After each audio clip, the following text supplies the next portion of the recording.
Cheetah. The cheetah and I are here for 8 questions with. Um, Thank you so much for showing up. Um, wow, I had to recover.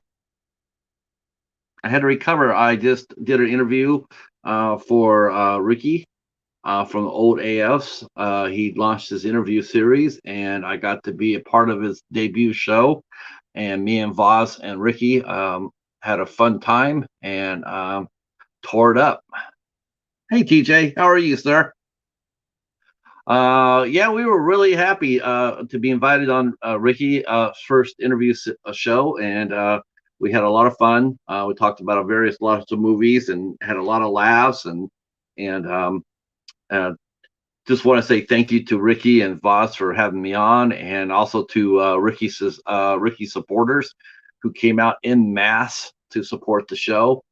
Um, that was cool to see. It's gonna be a big hit for Ricky and Pablo. I definitely see that happening. Uh, Not bad. We have our guest will be here in about 15 minutes. We're interviewing Jonathan Stevens. He is a film collector. He's a film buff.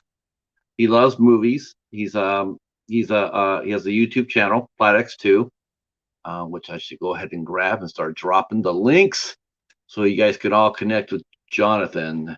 Um, so Jonathan, he's a film collector that's very much like me. His taste in movie runs a lot like mine. Which is how I got how we were introduced. He likes a lot of the older classics, the black and white movies, the older stars from the golden age of Hollywood. He likes Charlie Chaplin. He likes Gene Arthur, the Three Stooges, you know 50s and 60s movies, noir. Um, you name it like that, and then Jonathan will watch it. Um, he's into collecting criterions. He likes collecting criterions. I'm still trying to convince him to come on board and become a ISC fan, but we're working on it. We're working on it. Uh, so let me grab his channel. It's one thing about Jonathan's channel; it's really easy to find. Um, yeah, his channel's doing really really well. I think he started after I did. And he just has blown past me. He's really up there. Um, yeah, his channels right now is really white hot. Um, so yeah, me too. I love the Stooges. If you'd like to connect with Jonathan, TJ, by all means. Hi, Katie. How are you? Just drop the link to Jonathan Plaidx, our guest for tonight. I just dropped this link to his channel right above you, Katie. So, and TJ, it's right below you. So if you want to go over there and give him a connection and family member, please don't forget to leave a comment and watch a couple of videos of more than 3 minutes apiece.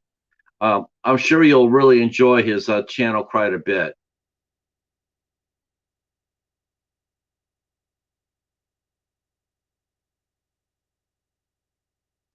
Shoot. And of course, if you won't mind, you can go ahead and share us out. Jonathan also has an interview series called The Five, where he interviews various movie collectors on the tube. Now, these are collectors are like serious collectors, like they have their movies up on the shelf, that type of serious. Um, So they're big collectors, and we're going to talk about collecting and what it means, and we're gonna talk about that. It's going to be really cool because we both have opinions on collection, and yep.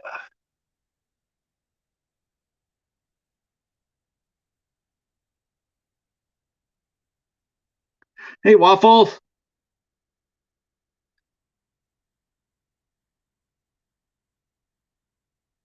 I saw your T-shirt.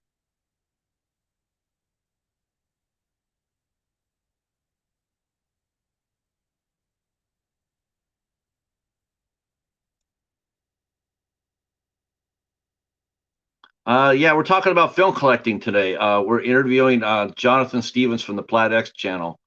So his idea of collecting is going to be, we're going to be, because there's various ways to be a film collector, as we all know, right? I mean, there's no one set way to become a collector. Um, everybody does it, and what we watch, um, it's always, always different. So just passing this out on Reddit. Um, Thanks, Kevin, for letting us have that link. Yeah, you want to? We could do football picks tonight. Actually, Michael, we can do that tonight. As soon as this interview is over with, I have to do a test run for our guest tomorrow night, Jamie Olsen, and then I'm going to do my NFL picks. So I know you're up tonight, so will ping you about probably about 11:30. We'll go up there and do our picks. Yeah, it's going to be interesting, Michael. I think it'll be interesting. I think you'll enjoy it. What we're how we're saying it. Um, because there's just so many different ways and the various ways to collect and what you collect, how you collect it. Um, oh, come on, you're up at 11:30. I know you're up at 11:30. Waffles. I hope not, though. That would be cool. Foosball is of the devil.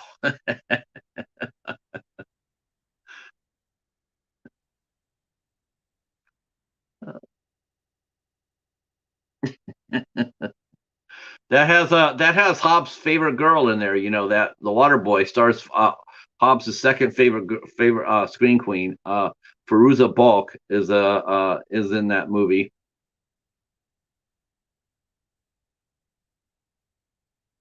We're running a little late tonight because Jonathan had a family engagement, so that's the reason why we started at 8:30 instead of 8.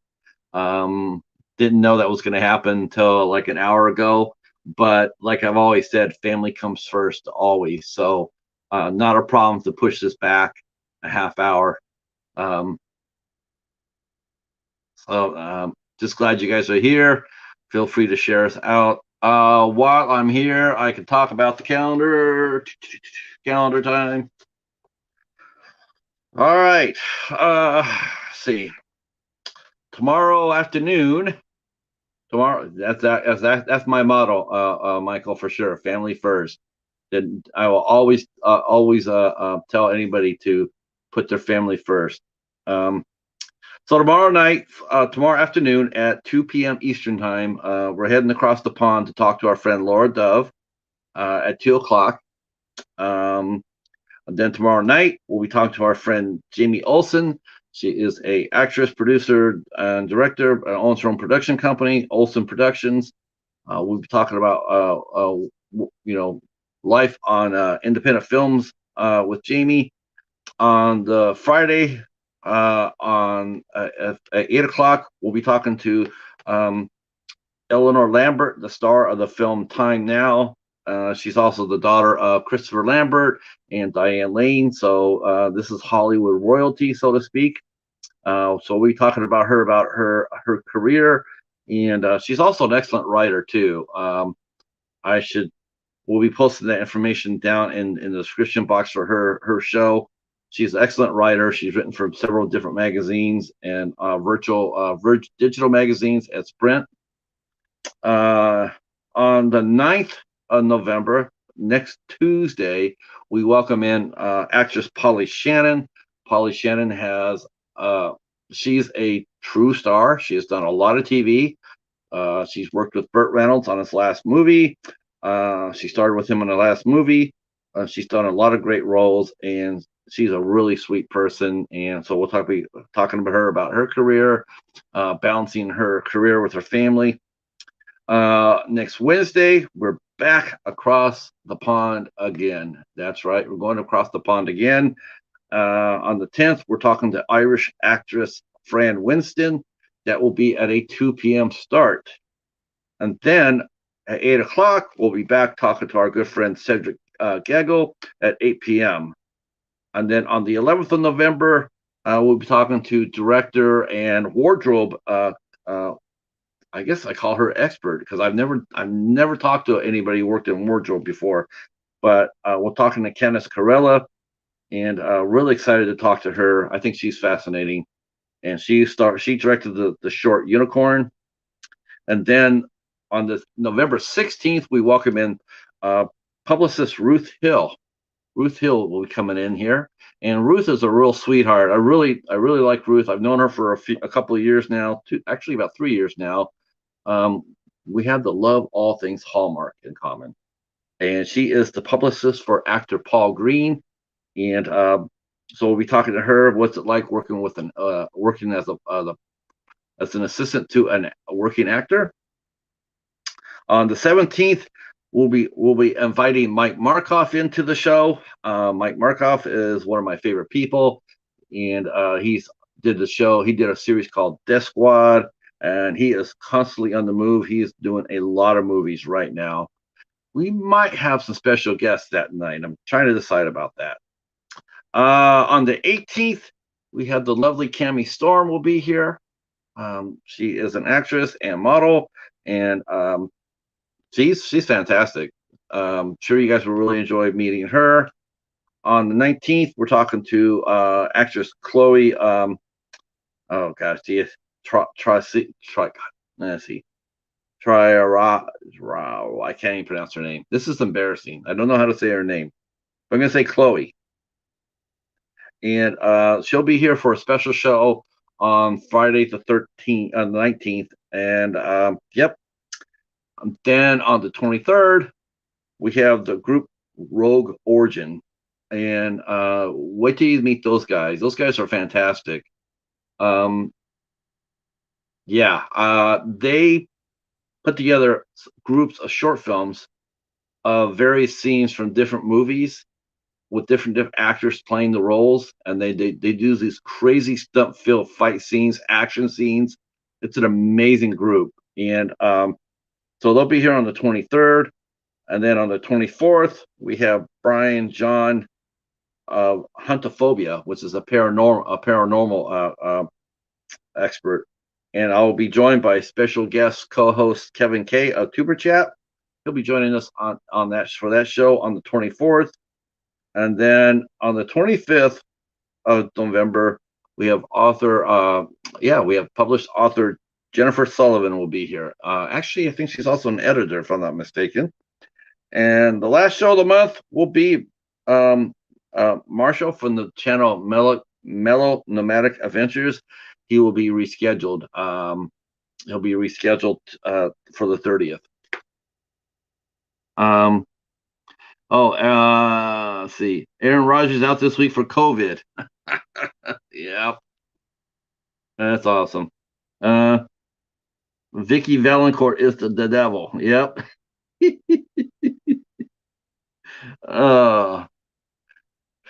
So it's gonna be a very busy. Month here, for sure. We already got working on December. We got some fun stuff planned in December. I'm really happy to can't wait to show you who we got. It's gonna be a lot of fun. And that includes a good friend of mine who fronts a band, who has been a singer, fronts of quite a few bands that you'll be surprised to meet and know. And let me I didn't say that right. Hold on, let me get John in here. All right. How are you, my friend? Good. I was doing my fun part. I was doing the calendar section. Awesome. Yeah. When you do this, you got to have a calendar. That's what I've been told, and I try my best. I'm not great at it, but I know you're a pro at it because I see you release your schedule sometimes. And the key to the calendar is to make sure when you do get a calendar that has cats on it. It's so cute. You keep coming back to it. That's right. You got to keep showing off the cats. See. How's everything all right at school then? Right. Everything is good. It was a meeting that my wife got invited to. So it was a late invitation. So Thanks so much for flexing and giving me that extra half hour. Oh, of course, of course. I mean, like we said, family comes first, and There you go. yeah, that's just there's no doubt about that. Yeah, so welcome. I know this is you're on the other side. Most of the time, you're the one sitting over here as your series, The Five, kicks off. This is the best. I'm loving this. Yeah. Now, is this your first time you've been interviewed about you and your film collection and your film viewing, or have you been invited? Have you been on a panel before? Or have you? I did. I did. I was counting for the battle, for one of the battles once, and I was on Nathan Jones' channel once. I think that's it. Okay, that's right. They do that. The collecting battle, right? Yes, that's not true. Foxtail Cinematics. That was actually my very first live stream. Yeah. Well, we have some folks in the chat. You probably some of the faces you might not know or do know. I posted your link out there, so hopefully everybody will come over here and hang out with you. Awesome. Hey, everybody. Our new friend, the Dutch Film Buff. Yeah, you guys all need to connect with the Dutch Film Buff. Super nice guy, extremely knowledgeable, and I just met him today, and I was so happy I have. Because we were talking. Oh, hey, Jamie. And Jamie's here now, too. Sweet. Thank you so much. This is going to be fun. I know I was running a little late tonight, so I was like, okay, how will that affect? But you know what? Since actually I got an advantage is because we're fellow YouTubers. And so I don't know what it is, but YouTubers will come out to support YouTubers. Yeah, you're right. I'm actually they really do. Yeah, I think that's really cool. I do too. We just came from I did a 3-hour. I did not know it was going to be 3 hours. I did a debut episode for Ricky from the old AFs, and he did his first interview of his new series today, and so he invited me and another gentleman named Vaz, Horror Lives Matter, to come on and be his guest, and so we spent the last 3 hours. Just having a blast. And of course, I don't use my voice a whole lot, believe it or not, when outside of here. So I find myself, my vocal cords are tired because I don't use them. I don't really do anything. I don't have very much interaction with people outside my house. Gotcha. Thank you so much. You have to give us your name. I feel funny just calling you Dutch Film Buff. It's just like, you've got to have a name there. So let's get into this, Jonathan. So, yes, I mean, obviously we got to talk about the beginning. I mean, where did your love of movies come from, and what did you like to watch when you were a kid, and what was your favorite? What was the first thing you remember seeing? So the first thing I remember seeing was my first theater experience, which is the first movie I remember watching, is actually Benji, when I was like a little kid. And it was like one of my friend's birthday parties. And I remember going to the movie theater to see Benji. So if you're a dog fan, then you'll love Benji. I remember Benji. God, I went with my sister. She was all choked up about it. Yeah. Because I think there was a sad scene in there before he rallies. And she was upset about it and whatnot. I tell her remember most about it. And then they made a whole bunch of movies about Benji. Yeah, I think there's a ton of movies. Like Benji runs away, Benji gets found, Benji breaks out of the shelter, Benji runs wild in a dog pack. Is there anyone I'm forgetting? I think there was a Christmas one in there. That's right. Yeah. That's right. Benji gives the Grinch rabies. I see Jamie also Benji first movie as well. That's awesome. Yeah, I like Benji. They actually released a collection of Benji movies on Mill Creek. They had all the Benji movies on one collection. Really? Yeah, on Mill Creek. I didn't know that. Yeah, that was my friend Jamie. That was his birthday party. That was the first film I remember seeing. Good old Benji. Dutch puts in Benji Meets Lassie. Yeah. Just as long as you didn't meet Old Yeller, then that might have been the end of the series right there.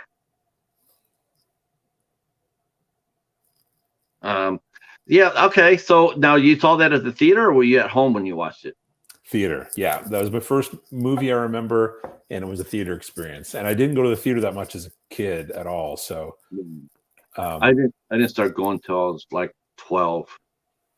Yeah, I saw that, and then the next one I saw in theater was Ernest Saves Christmas. And those are my two earliest theater experiences. The earliest one I can remember was I went to a drive-in, and we saw the Blue Max with George Peppard. All right. Nice. But I was outside playing around with my brothers and sisters. But I do remember that was like my first movie-going experience. As far as the live theater goes, like inside the theater, I remember seeing Star Wars, and I remember seeing Jon. Really? Oh yeah, That's Star Wars awesome. was a line. Star Wars line was like out to the street. It was the craziest thing.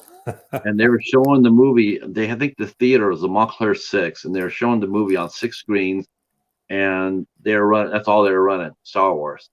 And so it went by pretty quick, actually, for the line. It was like, like a couple hours.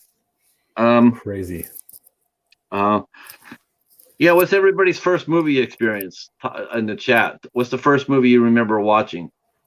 So what was what was the first film that you remember being affected by, like that really, you watched it and said, I really enjoy watching films, and I love the medium, and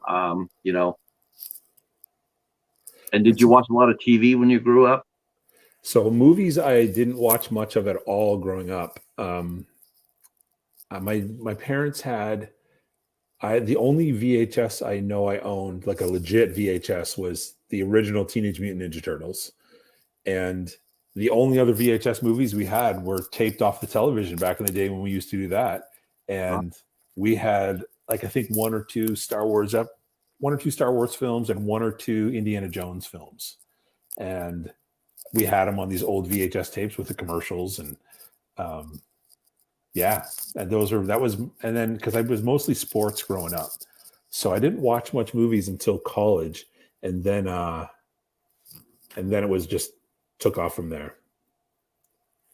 Okay, all right. I remember the first VHS tape I got, and that was Starship Troopers.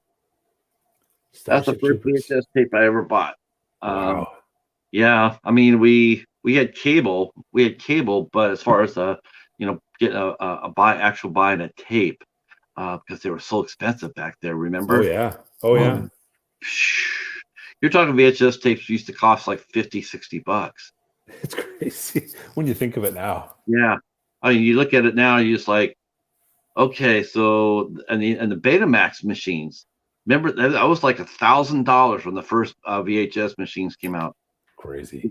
I mean, it was just absolutely insane. I mean, every time they come out with a new medium for movies, you just look at it and go like, like the 4K. Remember 4K coming out? Yep. And thousands of dollars and hundreds of dollars. Now 4K now is like a Blu-ray. It's crazy. Blu-ray. You just have to be patient. So you're more into sports than films, but when did you actually start noticing films more and more as far as a medium that you started to enjoy? It would have been just after graduating college, and there was this dollar theater that was about 45 minutes from where I lived. And so after movies left the big name theaters, they ended up in the dollar theater, and my wife and I would go and we'd watch a movie, then go for like $1.50 each, and then we'd go get like a slice of pizza and then come back and watch another movie. And so on my days off on Fridays, that's what we do. And so it was just all the time. And then after college, we both got jobs. So then I started buying VHS, and VHS prices had dropped dramatically at that point because we're on the cusp of DVD at that point. So started building up a VHS collection, going to the dollar theater at almost Fridays. So that's when it really took off. And yeah, just absolutely loved it. So it became a thing for my wife and I where we connected on it and just love watching film together. Yeah. Do you guys have similar tastes? Not at all. Oh, So, really? yeah, and no, yeah, not at all. So, um, so yeah, so we go to pick a movie to watch at night. It's pretty funny. Yeah, it Um, takes a little while. so now, did you guys used to go to the video store together? Oh yeah, Blockbuster. And then remember when like even like grocery stores, local corner stores, everybody had a VHS section. Yes, yes, Yeah. that's right. It's sort of funny. It's like I think that's sort of making a little bit of a comeback. It seems like because once in a while, you'll hear someone say, "I went to Dollar General," and they have movies there. Or the Oh weirdest yeah. one I know is going to 7-Eleven and picking up movie. Yeah. Um, I actually found a copy of Cahill U.S. Marshal at my 7-Eleven on Blu-ray for like $3. Oh really? Yeah, I picked it up. Uh, let's see. This is Tim Talks Talkies. Hey, both of you. My earliest theater memory is Jurassic Park, but much of my memory before 10 or so are gone. Tim is an Um, awesome guy. Good. I have to connect with him, and please connect with each other inside the chat. Feel free to do that. Mr. Bones is here. He'll drop some links down for John's channel as well. If you haven't connected with John, please do so. His channel is one of the best. Is one of the best around. I've been following you for a long time. I mean, we talk a lot, but I think it's but I've been following you, I think, more closely than you me because I just love your selection of movies. Oh, Your appreciate your it. your your aesthetics is right up my alley. It's just like I look at the movies you talk about on your channel and then on your watch on your Instagram, and I just dig it. And I feel sort of funny because like I always come in there and I always drop down the movie that I'm watching because you'll sit there I saying, I'm watching appreciate this it. movie. I say, I'm watching this movie, and I can't tell you how many times where you'll be dropping this super serious, super classic movie, and I'm going there. Well, I watched Scooby Doo, and it's like it's just like I'm dropping that. I know it makes me look silly, but I'm dropping. This is what I No, watched tonight. it's great. I was just laughing with a friend of mine on Instagram. She had posted she was watching, I think it was the first Grown Ups Adam Sandler film. And I told her, I was like, the Grown Ups films are two of my favorite guilty pleasures. Like I Oh, love me watching too. those. I So love the first one more than the second one, but yes, for sure. the first one is definitely it's my favorite Adam Sandler movie actually. It's great. And for Uh, me, it's like, so I do enjoy throwing in a movie from the 30s, but then the very next night, it could be the Simpsons movie or Grown Ups or, Waterboy I watched recently. So um, what was it like? I could relate to you about going to the Blockbuster. Um, what's the first thing what's the first thing when I mention Blockbuster? What's the first thing that comes to your mind in reaction to that Blockbuster? What would be the first thing you would say about it? the searching, I loved walking in and seeing 400 copies of a movie, but I was always bummed out when you grabbed it and there's none behind it. It was just all the advertisement one or the case. Right. So I think of the search, walking in and just seeing walls of movies. It was overwhelming though, Oh, for sure. and that's the one thing. That's the one thing that I can still relate to. It's like people say, well, how do you decide to watch that night? I get lost, honestly. You know, I tell people like I let the cheetah pick them out, and sometimes I'm not lying. I will literally I'll put out like 5 movies, and the first movie that he walks over and to sniff, that's the movie I watch because I That's can't. awesome. I have a hard time picking something out. Um, so how do you and your wife do it? Like when you do movie night, do you guys flip a coin, or is it just okay? I picked last night, you picked this night. So she hates it, but I know at least we're going to get it. It'll be a democratic process. I will pull probably anywhere from 6 to 12 titles that are a full range of action, black and white, classic, brand new comedy, and I'll put them all out. And then we each eliminate one by one. We take turns eliminating. So we're down to the film we're going to watch. So that's how we do it. Okay. Yeah. When I used to go, hi, Kalel Daly, and hi, Roy and Becky. Howdy, howdy. Welcome to our stream. We're talking to film collector, film buff, Jonathan from the Plaidx2 channel. Is it Plaidx2 or Plaidx times 2? Plaidx2, yeah, you're right. So we're talking about film collecting, how we collect films and watch them. When I used to go to the Blockbuster with my wife, initially we used to go in together and we watch them. We each get a movie. Then they do the 4 for $20, and so I say, okay, let's go over there. And we didn't really do it that much. We had a Blockbuster half a block away from my house, like a half mile. But we really didn't. I really didn't start collecting and like seriously collecting until much later. Me too. Yeah. And so we go there and we walk in there, and it was pretty much the same thing. It was like we were just overwhelmed, just like there's so many choices that it was not a small store. And so be like, well, what do you want to watch? I don't know. What do you want to watch? I don't know. What do you want to watch? The only thing I knew for sure is that we were never going to watch any horror. Yeah, we don't do that either. We weren't going to watch any horror. We weren't going to watch any Stooges. And trust me, I tried on that one. We weren't going to watch any Stooges, and we weren't going to watch. We weren't going to watch any cartoons, any anime or anything like that. So that always got put aside.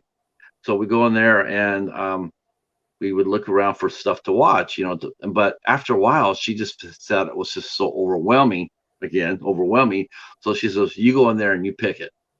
So I go in there and I picked one movie for her. I picked one movie for me. So I got a horror film, and then I got picked 2 movies that we could watch together. So I mean, it's always romantic comedy, so to speak. Yeah. And so it worked out pretty well for that. It worked out really well. And then when she was go to work, then I get to watch a horror film. Now, do you do that too? Do you do that? Do you wait till your wife leaves and you sit there and say, hell yes? And then you can put on anything, what she doesn't like. Yeah, it's so the other night it was John Wick 2. When I knew she wasn't going to watch anything, I threw I love John Wick films. So and she has zero interest in watching dozens upon dozens of people get mowed down. So I wonder why. It's such wholesome entertainment, John. I know. Kal-El just pointed out that VHS is making a comeback, and I don't know if you saw it. There was a news thing I saw on YouTube of a VHS rental store in the UK who have just bought thousands of VHS because they're blowing up. Like they're having young people getting tired of always searching for stuff on streaming channels, and they want to have the experience that we had. And so they just bought thousands of VHS tapes for this little store. We knew this was going to happen. Yeah. Seriously, we're old enough, both of us, to know that when vinyl records were being pushed out by CDs, and it's the same thing. We're going to bring out something new, and no one asked for vinyl to go away. They thought that that's what we wanted as consumers and collectors, and that's not the case. Yeah. We don't, look, if someone doesn't want to watch a VHS tape, they don't have to watch it. But to sit there basically and being forced, because we're now going to take it away from you because we want you to buy this, our new system, so we're going to jack up the price and basically force you to do it. People don't really like that, and yet for some reason they keep on doing it. I mean, vinyl records, they thought vinyl records was going to go disappear, and all the marketplace went all the way down to here, but then right here, and then it started coming back up, and now vinyl is very hot. Yeah. And VHS too. I did not know about that store in the UK, but does it really surprise you? No, I watched a lot of like picker YouTube channels where people who just like pick at like yard sales and stuff. And some fella, I watched one last night, he found a sealed VHS, and it's not like a rare film. It's one we've all seen. I don't remember what it was, but he sold it on eBay for $1,700. And that blew my mind. So there's still value in a lot of those. I don't know if you know the channel Joe the Horror Man. I think so. This is the second time I mentioned Joe. He should be paying me for this. But Joe the Horror Man is probably the largest collector that I know in our community. Cool. He has between 20 to 30,000 movies. Wow. Yeah. I mean, that's impressive. It is. And he has his VHS collection is second to none. That's his baby. That's his Criterion. That's his ISC. His VHS tapes. And so he'll say, and he hunts. You see all these videotapes and all these VHS tapes. It's amazing. I keep on hoping and praying that one day that he'll actually do a movie room tour so we can see this. Oh, that'd be cool. But he always has all these cool tapes, John, and he hunts like we do. And we're talking about that. We're going to be talking about that here in a minute because I really enjoyed last night when we were doing our pre-show, and I was so happy to see you and I we're so much alike in the way we collect. Cool. And I out of necessity almost, right? Yeah. But Joe has thousands of VHS tapes, and I think he saw it before anybody else about the market bouncing back. That's neat. I don't see that many VHS tapes now when I go to the thrift stores. What about you? Say that again.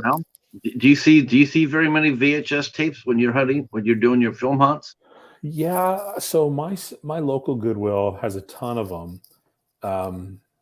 They typically have a ton of them. Yeah. But I found a couple here and there. I found a couple of Rocky, Dumb and Dumber. I don't even have a VCR, but there's a handful that I want to own. So yeah, I've got a few. In the chat here, it says, Dutch Film Buff just connected with your channel. Awesome, thanks. Yep. Roy and Becky, let's see. Roy says his go-to when his wife isn't around is Days of Thunder, Tom Cruise. Jamie mentions, I can't live my life without watching tons of people being slaughtered on film. I just can't. That's hilarious. Let's see. Kalel mentions, glad to hear you say that. People feel that way about DVDs. And it's just like, leave them alone, entertain yourself. Yeah, I'm with you, Kalel. We all talk about that. Like the new thing is streaming, and they want to basically push streaming down our throat without us having any say in it. And we love physical media. We love it. That's what we're here for. That's what we're buying it for. Just because it's not moving off the shelf as fast as you'd like it to go, maybe it's more because the prices you have more than just more than anything else. I was really surprised because I went looking for a movie called Promising Young Woman. And most of the time, and I actually went to Target to look for it, because it was one of those rare movies that I wanted to see. Most of the time, I just, actually, my video store, I just would have waited for it at my video store, but I don't have that anymore. Yeah. So now, and this is when the library wasn't open. Otherwise, I just sit there and bide my time and hope that a copy came through. So I went to Target, and I got to be honest with you, I was really surprised to see I saw it on DVD. Most of the time I see it for $18, $19. They wanted $30 for this movie, and it was on DVD. I was surprised. I really was surprised. I'm like, when did DVDs prices go up? Because other than Disney, because Disney prices are always going to be always high. They always, and they never put them on sale. You have Iron Man from 2004, and they're still charging, $22, $25 for it. It's crazy. I just feel like we should have a choice about that. I mean, I think if you restock your shelves full of physical media, I just think that I just think you'll see it sell. I mean, they're going to do it for Black Friday. Have you ever been inside of a brick and mortar store on Black Friday? I love it. Yeah. I went last year because the pandemic was weird because it was the first time it was back, and it wasn't on actually Black Friday. It was like a week or two before at Walmart. And I went the date and time that was promoted. And I got there, and I always, if you go, you need to show up like at least 30 minutes early to get in line. And so I showed up 30 minutes early. So I got there at like 4:30 or 5:30, some crazy ridiculous time. And there was maybe 2 cars in the parking lot. And by the time doors open, 2 other people were like walking into the doors, and I got in there, and there was probably 12 cops and about 4 customers, and like no one was there. And so I walked around the movie section by myself for a good 30, 40 minutes and just picked whatever I wanted to pick. There wasn't much that I found, but it was crazy last year. It's just so strange. I think this year will probably be a little different. Yeah, I think it's like the 12th or the 14th, I think it is. They're doing it. So this month? Yeah, for Walmart's doing it. I think the 12th or the 14th. Okay. I think it's around there. Yeah, I'll have to go. What do you like to do? What do you think? Do you own streaming services, or are you anti-streaming? The rest of my family, that's all they do is stream.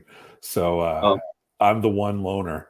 So I tease them, and I act very pretentious around the house with my library of films. And yeah, so we have a good laugh about it anyway. But whenever the internet, because our internet isn't great at the house, so whenever that's struggling, I just chuckle and grab a Blu-ray or a DVD and head to the player and say, "Looks like everything's clear on my end. Everything's working just fine."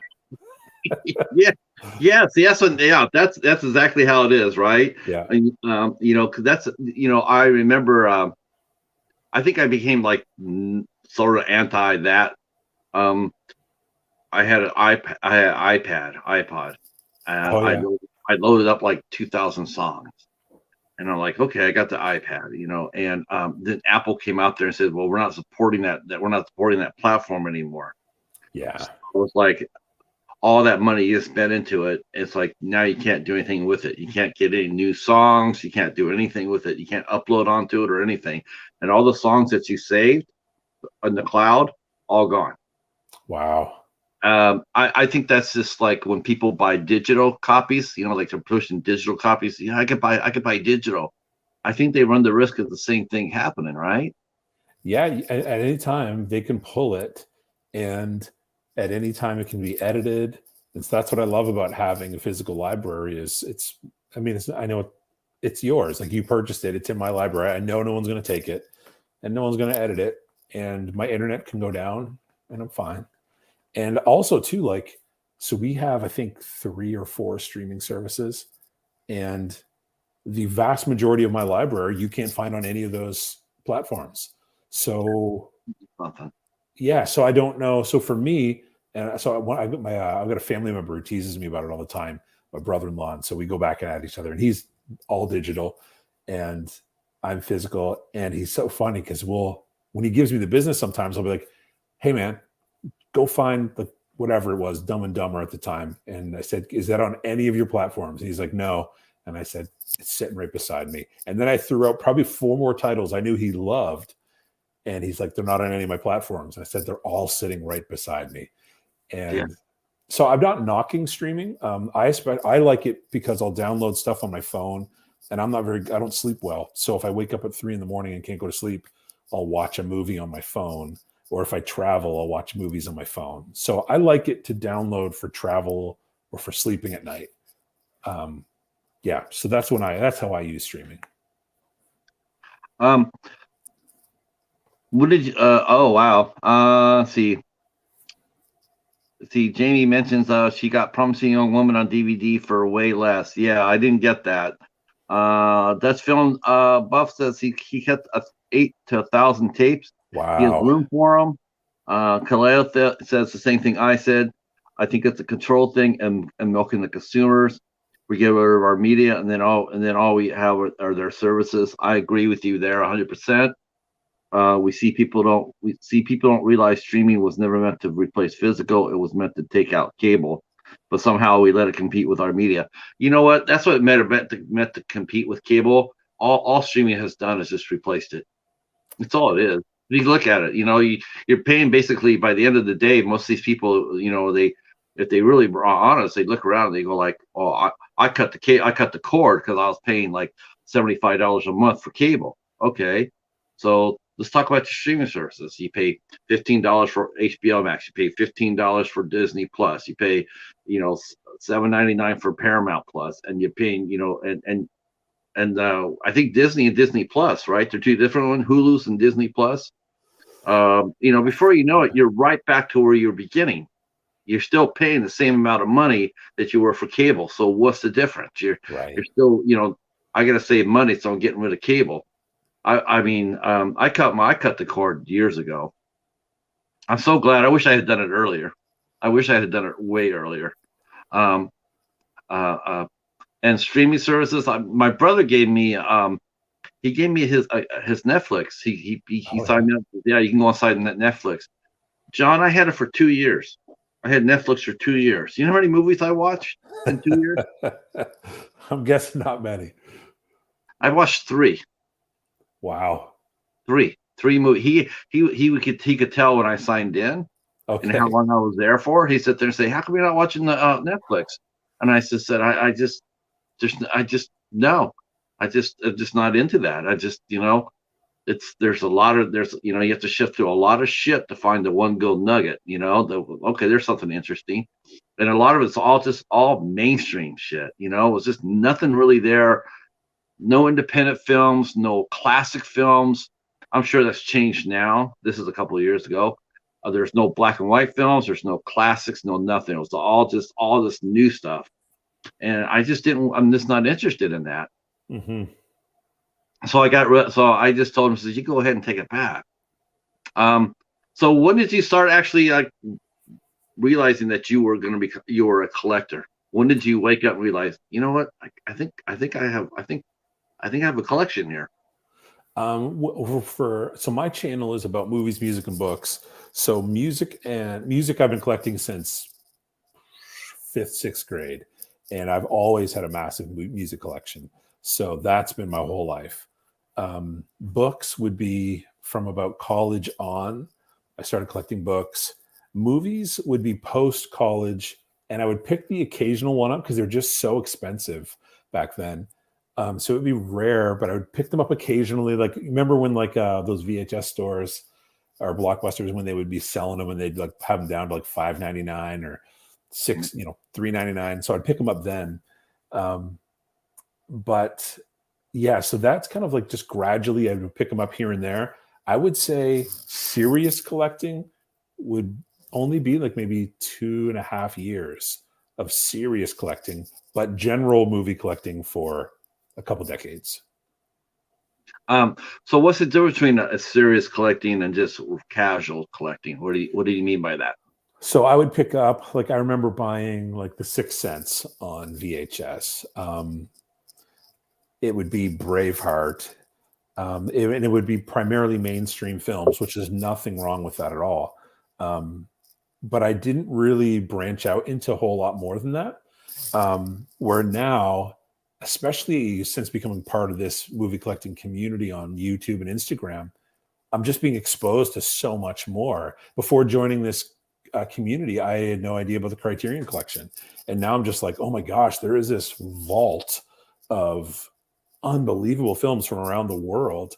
And I'm just learning so much. And then I connect with certain YouTubers who I'm just learning so much. Tim would be one of those people who he just put out a video today on his recommendations for that Criterion Collection.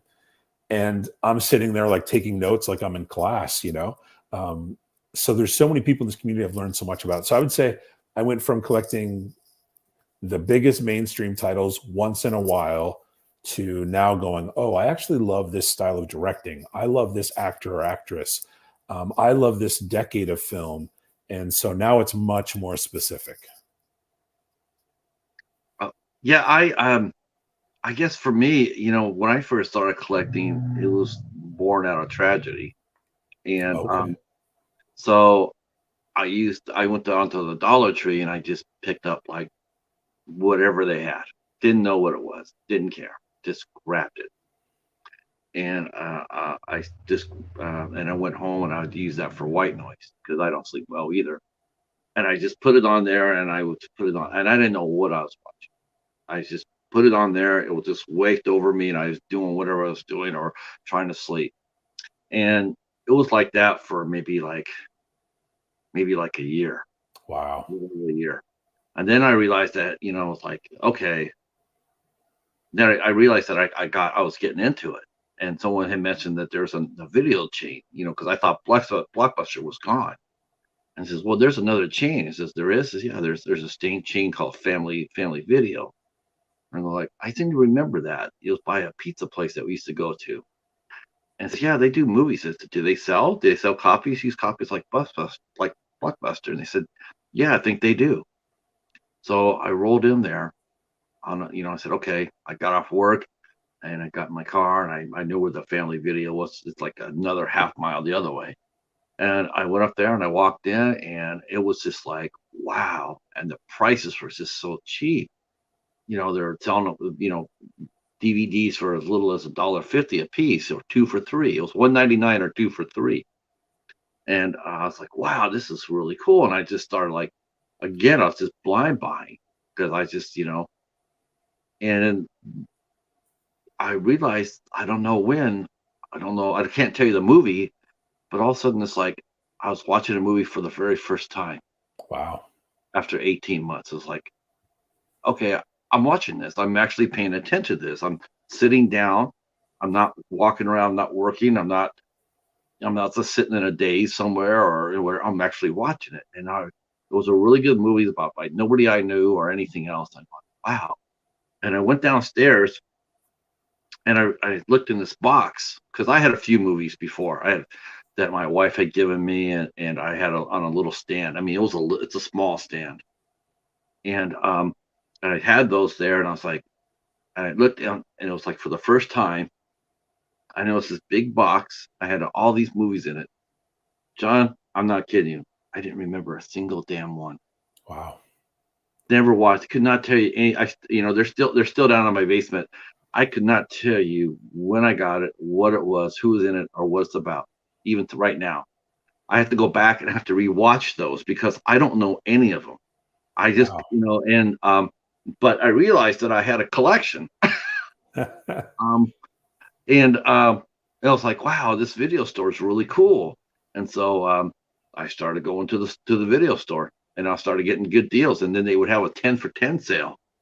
10, you can get 10 of their $1.99 specials for $1. Wow. And I just started experimenting. I just was grabbing, and that's where I picked up Abandoned and The Dead Room. That was where my love of all things IFC started. Yeah. 3 for 15. I mean, 4 for 20. Yeah, those are great sales. What was the first thing? What was the first thing you realized when you started collecting? Now you said that came first or that came last.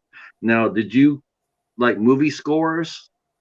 Was that your first inclinations to buy more movies? Did you buy scores for movies for your music or?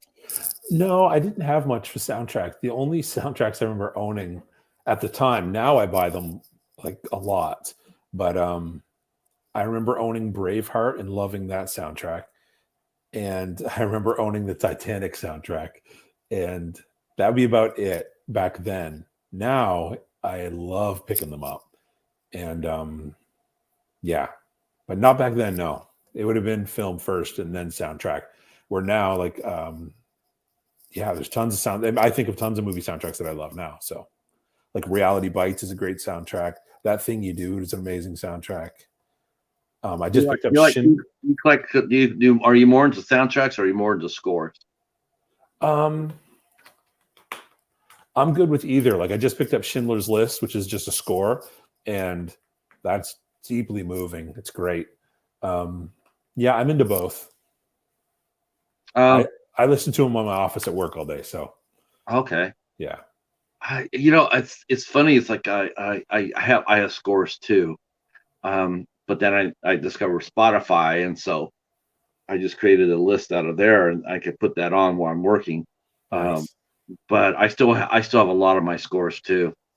Um, yeah, I haven't bought a CD in forever and a day, but I definitely remember, buying all the scores or getting them from the labels or whatnot.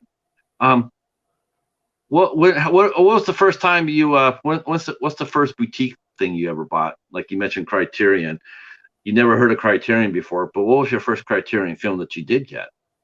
Well, you'd asked me to come with a few suggestions, so I do have some of those. But I think my first Criterion, I'm almost positive. I can't. I'm always forget between the two, but I think it was The Kid. Chaplin's The Kid. It was either that or Ikiru. But I can tell you exactly what it is in a second here. But it's one of those two. It'd either be The Kid or Ikiru.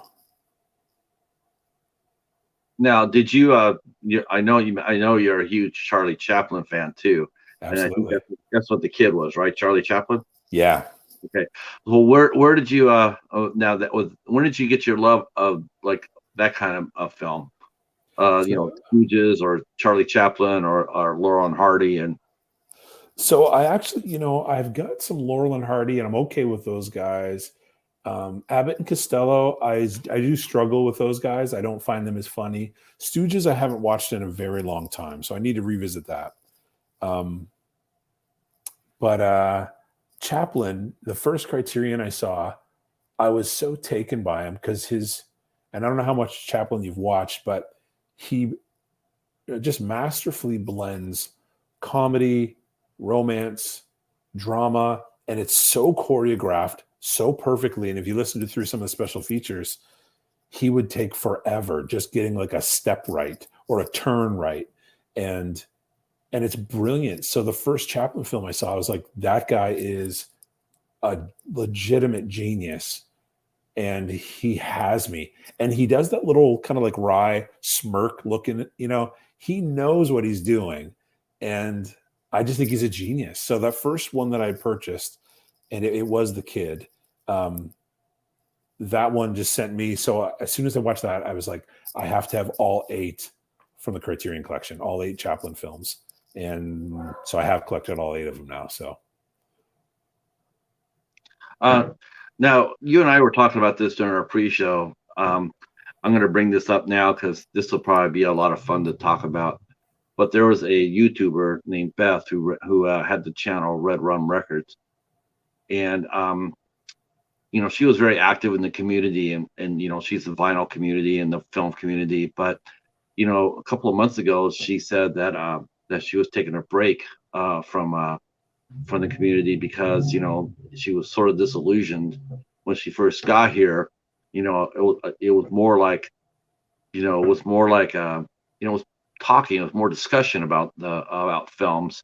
Hey Phil, it was more discussions about film, about the like talking about Charlie Chaplin and whatnot. We could sit there and discuss it, or like what we talked about last Sunday on the Night Watch Zone. We had like almost an hour and a half discussion about one film, right. and which was awesome, by the way. Hey Ragman. Um, but she left. She said she took a step back because she said that the film community, the collecting community, had basically come down to big bank versus big bank versus little bank, and it became more of a bragging, like I got this, show and tell type thing. Right. What do you think about that? I mean, do you think that's a pretty fair assessment? I mean, have you noticed that in our community? I think I think you have all different types of channels that are focused on different things. And I think depending on what you're going to invest your time into watching, you could easily become disillusioned. So you and I had talked about, like, we both do a lot of thrifting. I was at a library sale this week and picked up 8 CDs and 3 books for $5. And that's the money I had. That was was that on Tuesday? It was Monday. So, and that's the money I invested into my collection this week. But at the same time, I'm very okay with people going and buying a ton of stuff on Tuesdays. And I, in fact, enjoy watching I have a couple of people who I follow who I will watch those because I kind of want to know what's out there too. And to put on my wish list of maybe hopefully I find it at a library someday or at a Goodwill or a pawn shop or through the Video Game Movie Dome. So I think if you focus on some of that, you're right. You can really get lost in it. But like, I know I keep mentioning different names, but so Physical Media Man's on here. I saw in Tim Talks Talkies. Like those guys, what I love about their channels, because I've seen a bunch of their stuff, is they talk about films. Like Tim today, in mentioning the his recommendations for the Criterion Collection, he will show off what he gets, the new stuff that happens, but he will also do deep dives on these films, and I love it. So it just depends, I guess, who you invest your time in watching. I tend to watch people who collect really cool collections, a mix of new and thrift, and who go deep on films. That's who I like to watch, and who I kind of follow. So, Yeah, I it's funny. It's just like, to me, what's really entertaining and not, to me, not necessarily in a good way, but it's entertaining to watch, amusing, is here we are, you and I could decide to have a discussion about Charlie Chaplin, the kid, and we could go ahead and start doing that, and we'll draw like maybe what we're drawing now, 8 to 10 people that are film lovers and film buffs, that come in and watch that. But then someone will go to Target or Best Buy or spend $200 on boutique labels, and everybody will rush over there to watch what they got. Because, and a lot of the times it's just not, it's stuff that we necessarily can't or won't pay. I mean, can't afford it or won't pay or choose not to. I just don't really feel like, like, I think collecting is more about the hunt, so to speak, to look for it, and then to actually, like you said, to actually watch what you get, to discuss what you get. mm-hmm. I don't know what it is. I after she said that, I took another look around, and it's like, I just realized that she's right. I mean, I see a lot of people with these massive collections behind them, and they'll sit there and say, well, I got this, and I got this, and I got that, and I got this new one, I got this new, and you never see them actually like talking about what they got. They show you what they got, but they don't tell you what they got. They can't, if you sit there, or they'll go ahead and they'll buy like 20 versions of the same movie. Well, I got Kingdom of the Spiders. It had an extra 3 minutes. They re-released it on Screen Factory, so I had to go out there and get it. And then a month later, you'll say, oh, I had to get this Kingdom of the Spiders because they put the TV ad in it, and I got that edition as well.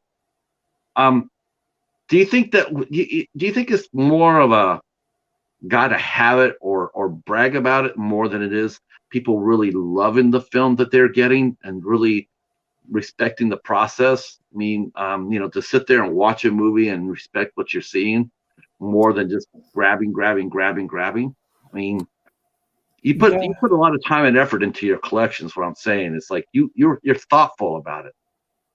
Yeah, I think like I certainly wouldn't want to project. I don't know at the end of the day why some folks collect and like where that comes from. But again, like, so for, you mentioned, I know he's even mentioned on his channel a few times, Tony, Basement Blues, and about how sometimes he gets given the business of why'd you get 3 copies of this film. But that's like his pastime. And the thing I love about Tony's channel is I love watching what he gets and then go, oh, that's really cool. Like, I didn't know there was those versions of it. And I sometimes go, that's the one I want. Like, and I didn't know that one existed. That one was out there. So I actually learn a lot. And then Tony is also, I interviewed him, and he does a movie a day. That was his goal this year, to watch a movie a day. And I was like, that's impressive. Like, I know I'm not hitting that number this year. So Tony buys, but Tony watches, and he has a really cool, very well curated collection. So I guess I wouldn't want to project why someone does, but again, I will only invest my time into watching the ones that I learn from, or the ones that I feel like I'm gonna learn something. We're gonna go deep dive on a film. or on a genre or a decade. So those are the ones I tend to gravitate to. And I guess I don't get bothered by the ones that are not what I'm looking for, I guess, because I don't spend time there. But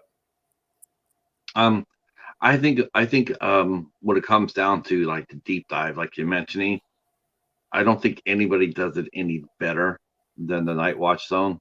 I think Knight and Coriander and Killian and Jerry, they just kick ass. And you know, I mean, everybody does reviews. I mean, I've seen people do reviews and whatnot. And you know, most of the time, you know, when you do a film review, the rule of thumb is you try to get your review in, you know, under 10 minutes or under 7 minutes or so, because the attention span. I personally can't do that. I mean, if I look at my reviews, and my reviews are just way past driven, you know, they're like 15, you know, 16 minutes long. And it's like, who's watching this? Because I look at, you know, the analytics, and, you know, you look at your YouTube, and there's like, yeah, your average viewer watched like 5.4% of this film, you know, your video. And you're like, but you still do it anyway. But I love the fact that to me, it's a sign of a collector that has respect for what they're for not only their collection but for the film itself. Is when they can sit down there and they can do it deep dive, and they can do it for like an hour, because that movie means that much to them. I just find that collector just really, like, I have nothing but respect for them. That's why I have so much respect for you. That's why I wanted you to be, you know, to come on and talk to me about this. There's a lot of great collectors. I mean, Phil's collection is amazing. Mr. Bones, I've seen his collection. It's amazing. And they have such love for it. It's easy to watch their channels. The channels that just sit there and say, I got this, I got this, I got this, I got this, without talking about any of it. It just, for some reason, it just leaves me cold, you know? sure. So let's go back to when you first started hunting. When did you actually decide, like, you realize that, hey, I can find these movies at the library or at the thrift store, at the pawn shop? I mean, do you remember the first time you actually went out other than a brick and mortar store and trying to find movies? Yeah, that was only like 3 years ago, maybe 3.5 years ago. And because I lived in New York for 14 years, upstate New York, and I never saw Goodwill anywhere. And when I moved to where I'm at now, there's one down the street from me. And literally one day I just was like, I'm going to pop in there. I've never been in one. And I went in one. There was this huge movie section, and there were tons of Blu-rays for $2. So it was like Wonder Woman was there, Batman versus Superman was there. And these are films that I did want to see, but I didn't have the resources to go drop $24 on each of them. And so I'd never seen them unless I rent them from like Redbox. And so I grabbed a few, and then it just went from there. And then I was like, all right, where's the other next closest Goodwill and the other one? So now I know where they are in a radius of like 45 minutes of me, an hour of me. And then where are the pawn shops? I found out pawn shops have them. And then where are the thrift stores? And then I went to my first library sale, and I was like, now I need to know where all the library sales are in a radius of an hour of me. And so now it's just a ton of fun. I absolutely love it. Yeah, but it started by mistake. Yeah, the library is just like, I found that by mistake too, because we used to go to the library, and we used to buy books.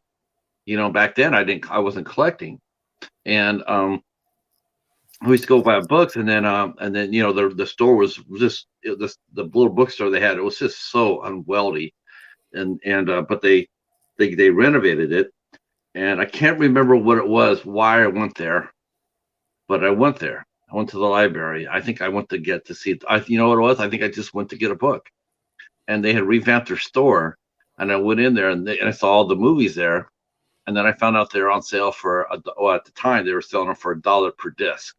Wow. So yeah, so DVDs were $1, and then Blu-rays were $2 because they had the, you know, DVD and the Blu-ray. Right. And so I used to get the Blu-rays, and I just open them up, and I give the DVDs to some of the friends I developed there at the library, or I just give them up. You know, I just pass them on to friends. But yeah, the library was like a super cool resource. I hated it when the pandemic hit. We lost our library; it got shut down. Oh, really? Yeah, they shut down our library. It was closed.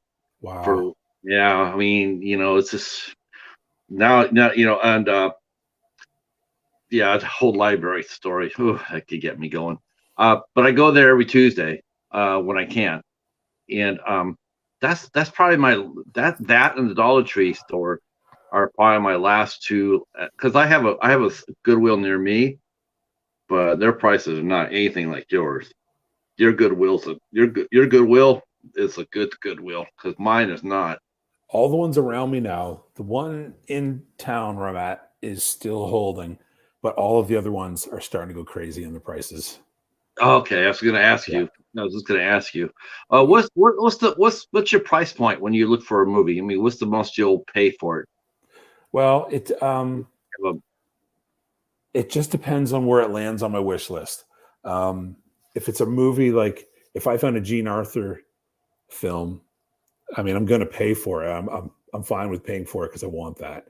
If I found like I found all of the MCU films in pawn shops, thrift stores, Goodwills. I found the entire thing there. So whatever, how many films is there? 23, 22, 24. Multiply that by anywhere from $2 to $4. That's a significant savings than dropping $25 for film. So I just have patience. So I'll pay for those films like $3. But if I find like a Jimmy Stewart film, if I find a Gene Arthur film, Humphrey Bogart film, I spent $5 on a Humphrey Bogart film, a used DVD at a retro store a couple of weeks ago. I probably wouldn't have gone beyond $5. $5 was high for me, but what'd you get? Sahara. Okay, Yeah, okay. I hadn't seen that one yet, so I picked that one up. Um, Gene Arthur. I know you mentioned many times that's your favorite actor. So tell us a little bit about that. Where did your love for Gene Arthur come from? She's the greatest. I actually have 3 of her films here that if I'd recommend 3, I have 3. The first film I ever saw of her, I didn't mean to see her in the film. I went and I bought Mr. Smith Goes to Washington. There we go. And she co-stars with Jimmy Stewart in this. And I bought it for Jimmy Stewart. And, I'm only minutes into the film. I'm like, who is this person starring beside him? Because she was strong. She was very funny. She stood toe to toe with James Stewart. And while she has beauty, she doesn't depend on her beauty to sell who she is on the screen. She's just such a strong actress, and her both drama and comedy. I prefer her in comedy, but I love her either kind of genre. But I saw this film and I knew I had to see everything she's ever been in. So since then I've been collecting them all. I think I'm around 33 Gene Arthur films now in my collection. Really? Yeah. Were they all on via hunting, or did you have to trade for it? No, the Gene Arthur films I've had to buy. So like if I get a gift card from Amazon, it's a birthday, it's Christmas, it's one of those things. That's how I'm buying Gene Arthur films. I don't think I found a single Gene Arthur film out in the wild. Wow. So now, the term, I'm sure some of these folks know, but there's some that don't. In the term "in the wild" is a term that you hear a lot in our community, and what it means is when you go out to thrift stores or yard sales or those sort of things, flea markets, whatnot, you find it out where anybody can basically pick it up. It's not going to be like at a brick and mortar store. It's going to be out and about. You have to look for it. You have to hunt for it. 30. Wow. Now, wait a minute. You said that she was the greatest. Now, is it okay if I sit there and say that Myrna Loy was her equal? As you know, I will very diplomatically and graciously say we're all welcome at the table. Let's see. I think someone mentioned that they love Sahara as well. Yeah. No problem. Thank you, Mr. Bones. I think someone. Yep. Dutch says that the Sahara is great. I'm looking forward to seeing Who are it. some of your favorite actors from the era? You're definitely your favorite era of movies is what, the 40s, the 50s, the 30s? 30s and 40s are my favorite. So definitely Gene Arthur, Jimmy Stewart would be there. Charles Coburn would be one of them that I love. Joel McRae, he's in there. Obviously Humphrey Bogart's there. William Powell. Yep, absolutely. They'd all be in there. Trying to think. So another film I recommended, a Jimmy Stewart film, and it was the first time I saw her in a film, was Margaret Sullivan as well, in The Shop Around the Corner. And then they did another film, and the name's slipping from me. I know there's a scene of them skiing in it, and I think Warner Archive or Kino Lorber sells that title, but she's another actress who I really enjoy too. But Charles Coburn, I love him. So he's another one too. But Jean Arthur, Jimmy Stewart, Humphrey Bogart, I know she's a little bit later on. I know she did one film, Sabrina, with Humphrey. Audrey Hepburn, I think the moment she hits the screen, she's just so full of charm that I love Audrey. She's the greatest. So so I'm a big fan of hers as well. It's a lot of fun collecting the older titles. But they're the hardest ones to find, though, aren't they, in the wild? Mm-hmm. Are you surprised when you mention some of your titles that you follow, that you put down? Are you surprised as much as I am when you put down, like, I went and got this movie Sahara. I'm watching this movie Sahara, and then you get like, I never heard of this movie, and yet when we were growing up, we heard it all the time because the way that we watched TV, there wasn't all the cable or streaming. There was just, back then it was like the 3 networks and all independent TV, and they used to play all those black and white movies all the time. Yeah.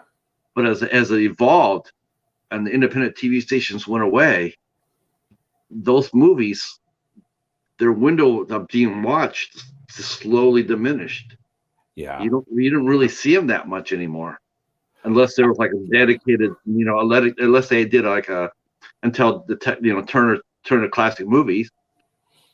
But that was like the only channel that would actually show a lot of these movies. I don't see them being played on. I mean, I could be wrong. Maybe someone in the chat can correct me on this, but do they still air black and white movies on the streaming services, or no? I've found some on Amazon Prime. I found a few there that I've seen.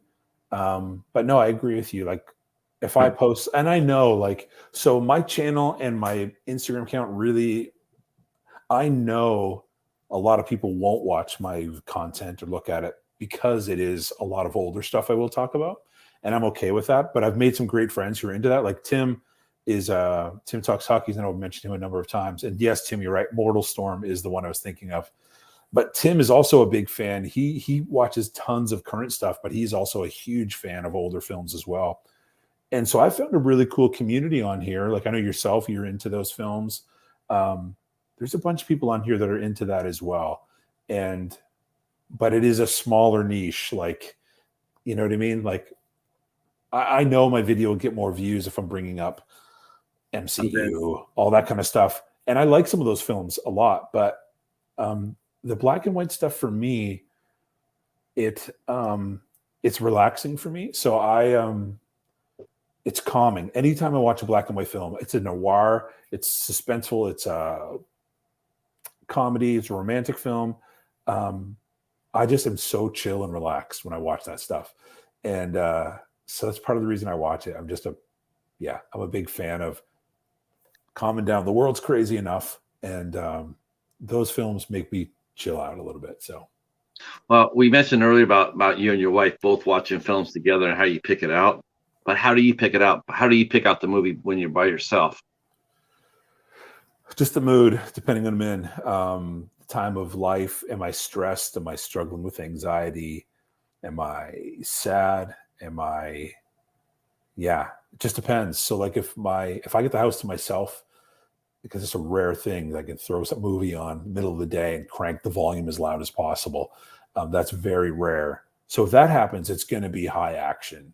It will be John Wick. It will be something. where I can just go for it. It could be a Marvel movie, Thor Ragnarok or something like that. At nighttime, I can't watch black and white late at night because it puts me right to sleep because I'm so chill and relaxed. So Well, it's that's a going to be good the thing, middle of the though. road. Isn't that What's a good that? thing? Isn't that a good thing, though? For me, though, this is probably immaturity on my part, is after, you get the little one down and you get everything settled from the day and it's 9 o'clock at night, I'm like, this is my time to do something. And I don't want to fall asleep. I want to be awake, because as soon as I fall asleep, then I'm waking up and the whole thing's going again. So I want to stay awake. So last night I watched The Front Page, Walter Matthau and Jack Lemmon. I saw that. It's a fun comedy. And that kept me up. So, Don't you think that movie today, if it was released, it would be rated R rather quickly? yeah, I mean, Walter Matthau's mouth, for sure. Yeah, man, that movie was spicy. Yeah. It was hard to believe that a lot of the younger folks, they don't realize that back in the day, PG meant a lot different than it is now. Yeah, it's that rating system you got to be careful, because you get even movies from the 80s. You pull a movie from the 80s that's a PG, it is not PG today. No. PG-13. Kalel mentions that you can never find a library sale. Yeah, that's tough. I mean, like, I'd never seen a library with a built-in bookstore before, other than ours. There's another library that has a sale like twice a year, and it's good. But I mean, like, first time I went, I had great success with it. And after that, then I started coming. It was almost like everybody that was dumping all their old scratch movies. Oh, yeah. That's one thing I was going to ask you too. Have you noticed one thing? Have you noticed a trend lately, though? There is one good thing about the streaming services, whatnot. Have you noticed that the quality of the donations have gone up? Yeah. I mean, finding a Disney movie, it's near impossible. Right. You can find it because you would get it and you turn around and it'd be just scratched to shit. Now I've actually go and can get a Disney movie and it's in pristine condition. Right. Because they just donated it. Yeah. I mean, there are some aspects about people unloading their collections. I mean, we benefit from it, which is true. I fully support other people giving me their stuff. Yeah, no. If you want to donate it, I'm here to take it. Yeah, exactly. Now, do you have this is gonna be a fun question for you, but like, you do have a time for you watching a movie. Do you have a ritual that you do, like a pregame snack or whatnot? Do you have a favorite go-to snack? It depends if I'm being good or not, and if I'm doing well health-wise and protecting myself what I eat or not. Late night for me is cereal. I love cereal late at night. So that's a go-to for me. I can't, if it's during the day though, like if I get an afternoon to watch a movie by myself, I mean, it's going to be a huge meal. I want a full meal while I eat or while I watch a film. If it's at nighttime, it's going to be cereal.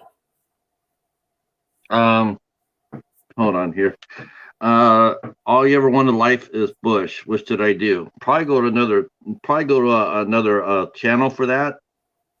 Jamie, if you're in, or I'll just do it myself.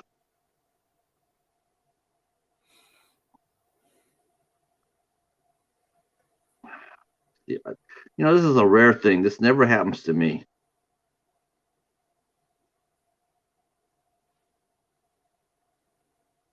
Yeah.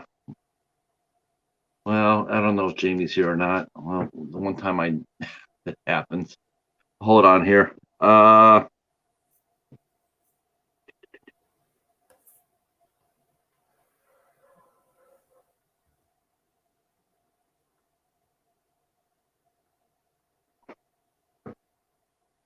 just go ahead and deputize somebody there. I don't get this happening here very much. No, but it does happen. It does happen. Tim mentions Wait Until Dark, and he actually sent me that film. Thank you again, Tim. I loved. Have you seen that one? Wait Until Dark with Audrey Hepburn? Yeah, I actually reviewed that. Oh, man. I reviewed that for my blog. So good. Yep.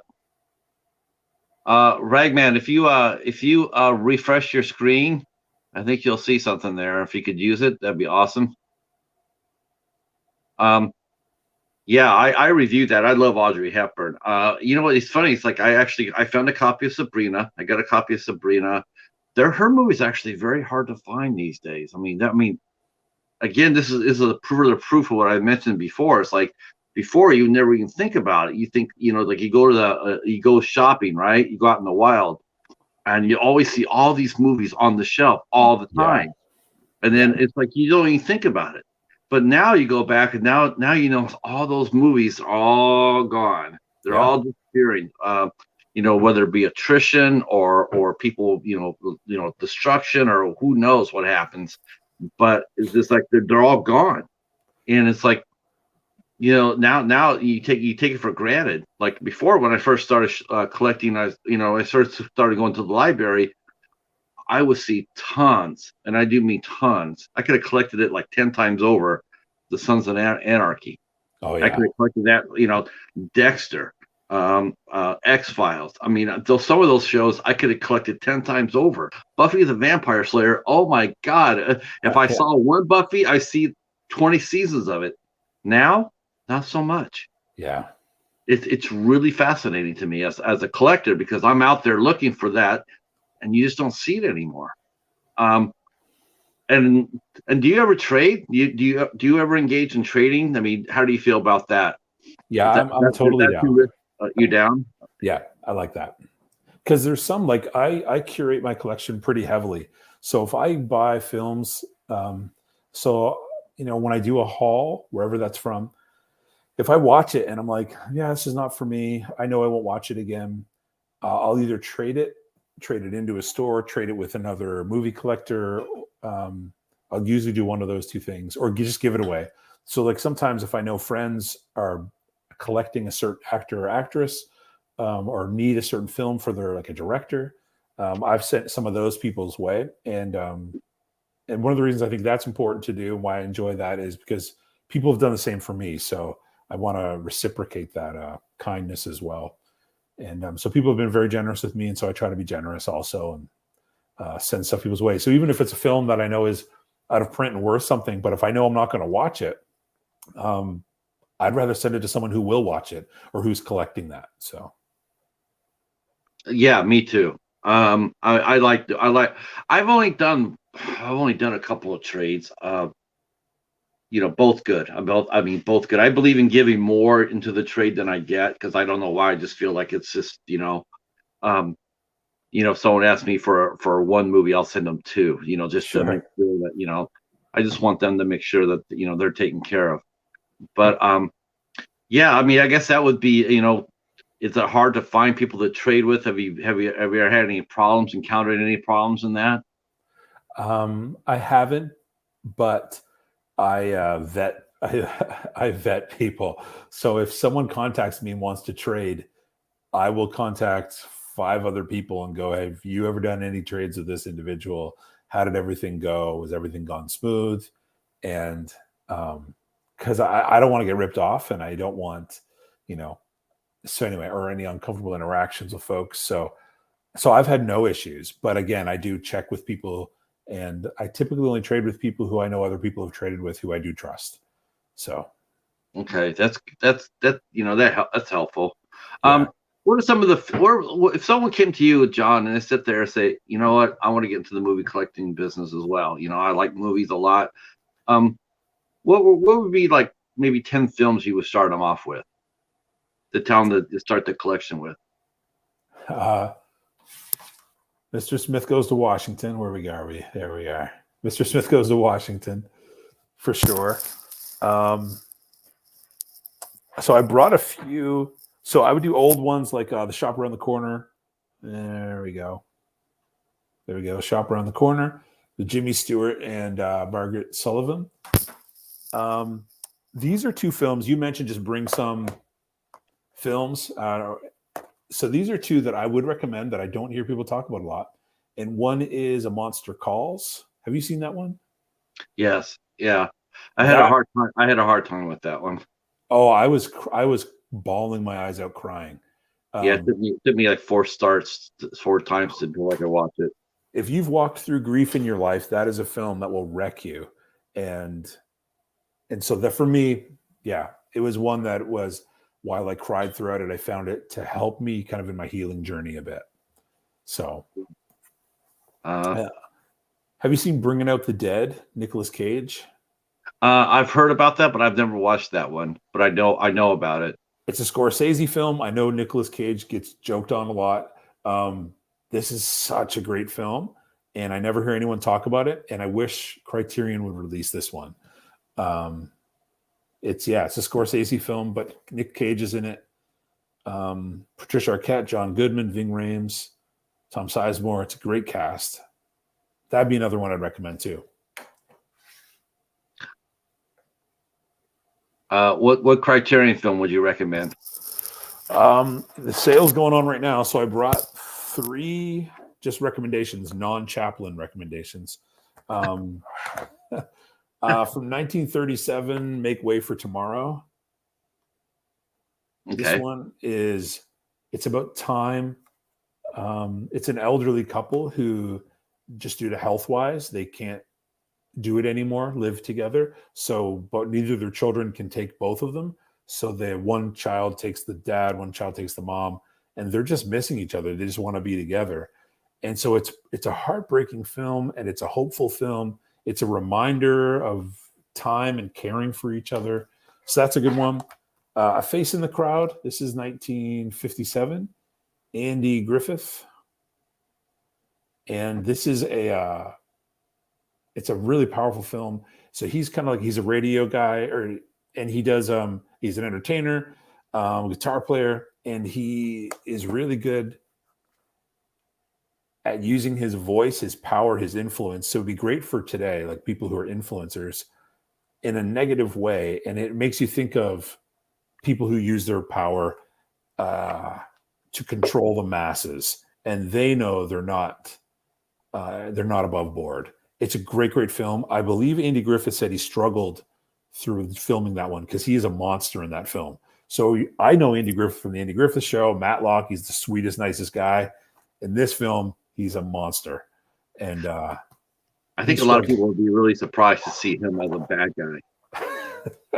And then 1980 would be the other one that I'd recommend. Criterion one is Hopscotch, starring Walter Matthau. That got a Criterion release? It did, and I loved it. I thought it was with Glenda Jackson, if I'm not mistaken. I am a massive, you're right, Glenda Jackson. I'm a massive Walter Matthau fan, and this is just so good. So I haven't seen that movie in years. Since you mentioned Criterion, I am going to throw these in then. So we got do The Kid, Chaplin, which is heartwarming, heartbreaking, hilarious, amazing. City Lights is one of the most beautiful love stories I've ever seen, and great humor. And then just for fun, Charlie Chaplin in The Circus is super, super good. So I'd recommend all those Chaplin. Now, if you had to take if you had to pick your 5 personal, what would have been your 5? What have been your 5 most fun finds? I mean, like when you found them, you couldn't believe you got them. Like for me, it would probably be the Criterions I got at my library. Yeah, isn't it? It's amazing to find one of those, isn't it? Yeah, I could. I've actually gotten all my Criterions as far until the last sale. Last sale, I actually saved all my gift cards for. I had a bunch of gift cards from Barnes and Noble. Nice. Saved them, and I actually went on my first Criterion sale, and I actually have a little section. I have like maybe 12, 13. That's awesome. Yeah. I know some people just have, they have it. I was actually inspired by that because you were talking about Criterion. And so you were always talking about it. And I always liked the way how you read the spine of your Criterions, spine number 24. Mm-hmm. It's just like, I thought it was just, you could definitely tell that's your jam right there. I love it. So this sale happening right now, I'm only picking up one. Like I know they're 50% off, but it's still $20. So I'm just picking up one this time. Yeah, so expensive, isn't it? Yeah. I remember the first time I walked inside Barnes and Noble, and I saw that, Criterion. I looked over and there's a $39.99. I about ready just to burn my hand. I'm like, are you kidding me? That's 40 40 films at the bucks? library. Yeah. I'm just like, I mean, this is before I got collecting, and I went over there and I saw the $39.99. I'm like, are you kidding me? I mean, you could buy a season of a series for a lot less than this one movie. Yeah. And speaking of that, do you collect TV series as well, or are they just strictly film, classic films? I only care about full series on a few shows. So I have all of the Office seasons. I love The Office. The Andy Griffith Show is my favorite TV show, but I'm still missing a few seasons. But Serial at Midnight just posted today that they're releasing the Andy Griffith Show on Blu-ray. So I'm waiting to see how much that's going to be, and maybe that'll be a Christmas wish list kind of a thing. So the Office, the Andy Griffith Show are the two that I care about the most.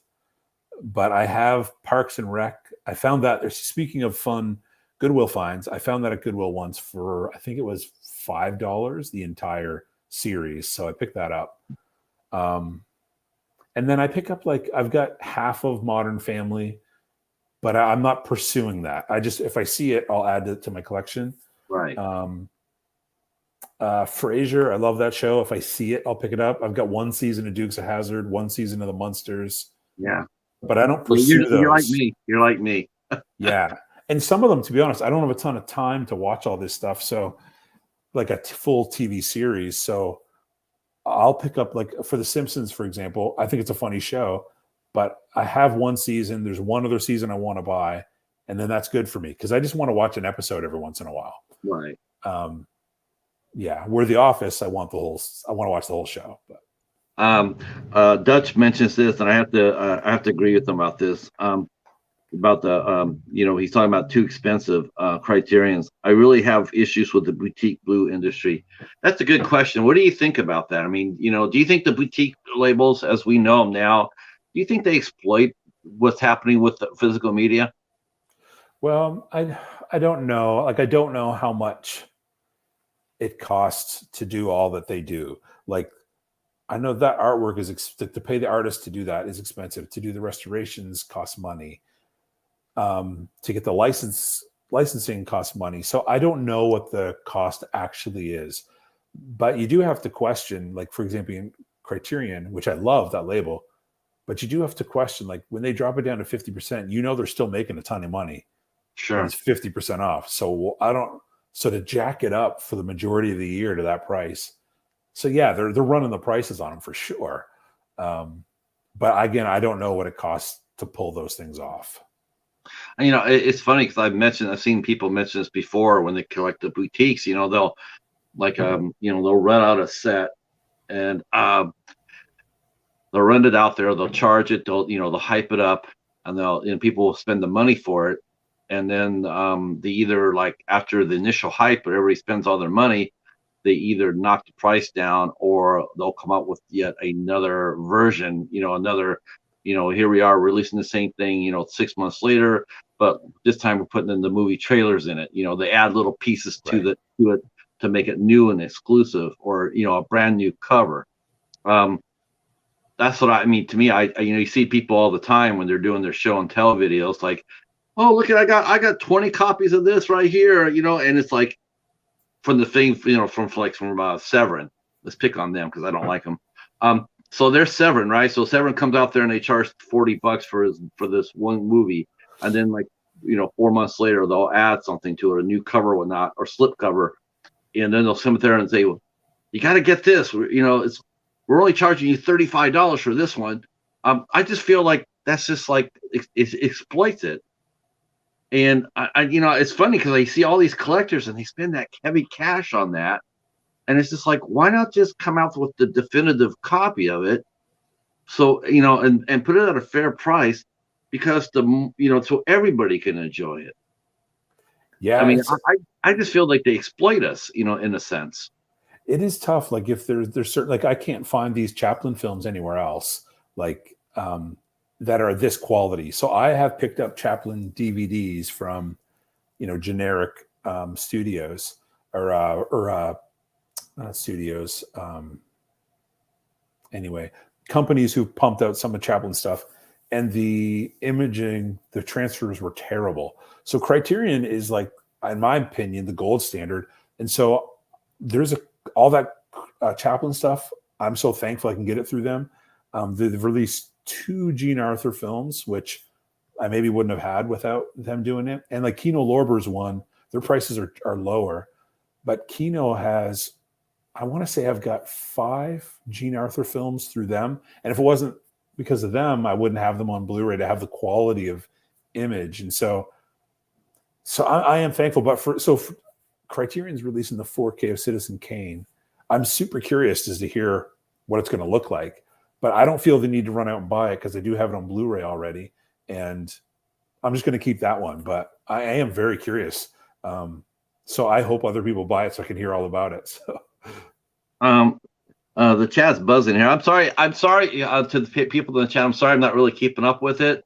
Unfortunately, my peepers are a little bit tired and I can't really see the screen that well. That's why I keep bending over and squinting because I'm reading off my phone. But let me go back here because this has been pretty engaging right here. Tim mentions that agree that boutique labels are the ones keeping special features alive. Studio releases can't possibly care less. Yes, I agree. Criterion, when it comes down to special features, Criterion is second to none. Yeah, second to none. There's nobody comes close to them when it comes down to special features. I got to give them that. I don't know if it justifies the $40 though. You know, I agree. I don't know why. You know, that's another thing too about the studios. You know, I don't know why or how they decide to skimp or eliminate special features, because that's actually one of the big hooks of why people want to buy your product in the first place, is because of the special features. Because we want to know how it works, and you know, we want to go behind the green curtain to see the wizard. It's great content. Yeah. City Angels underrated case performance. I agree.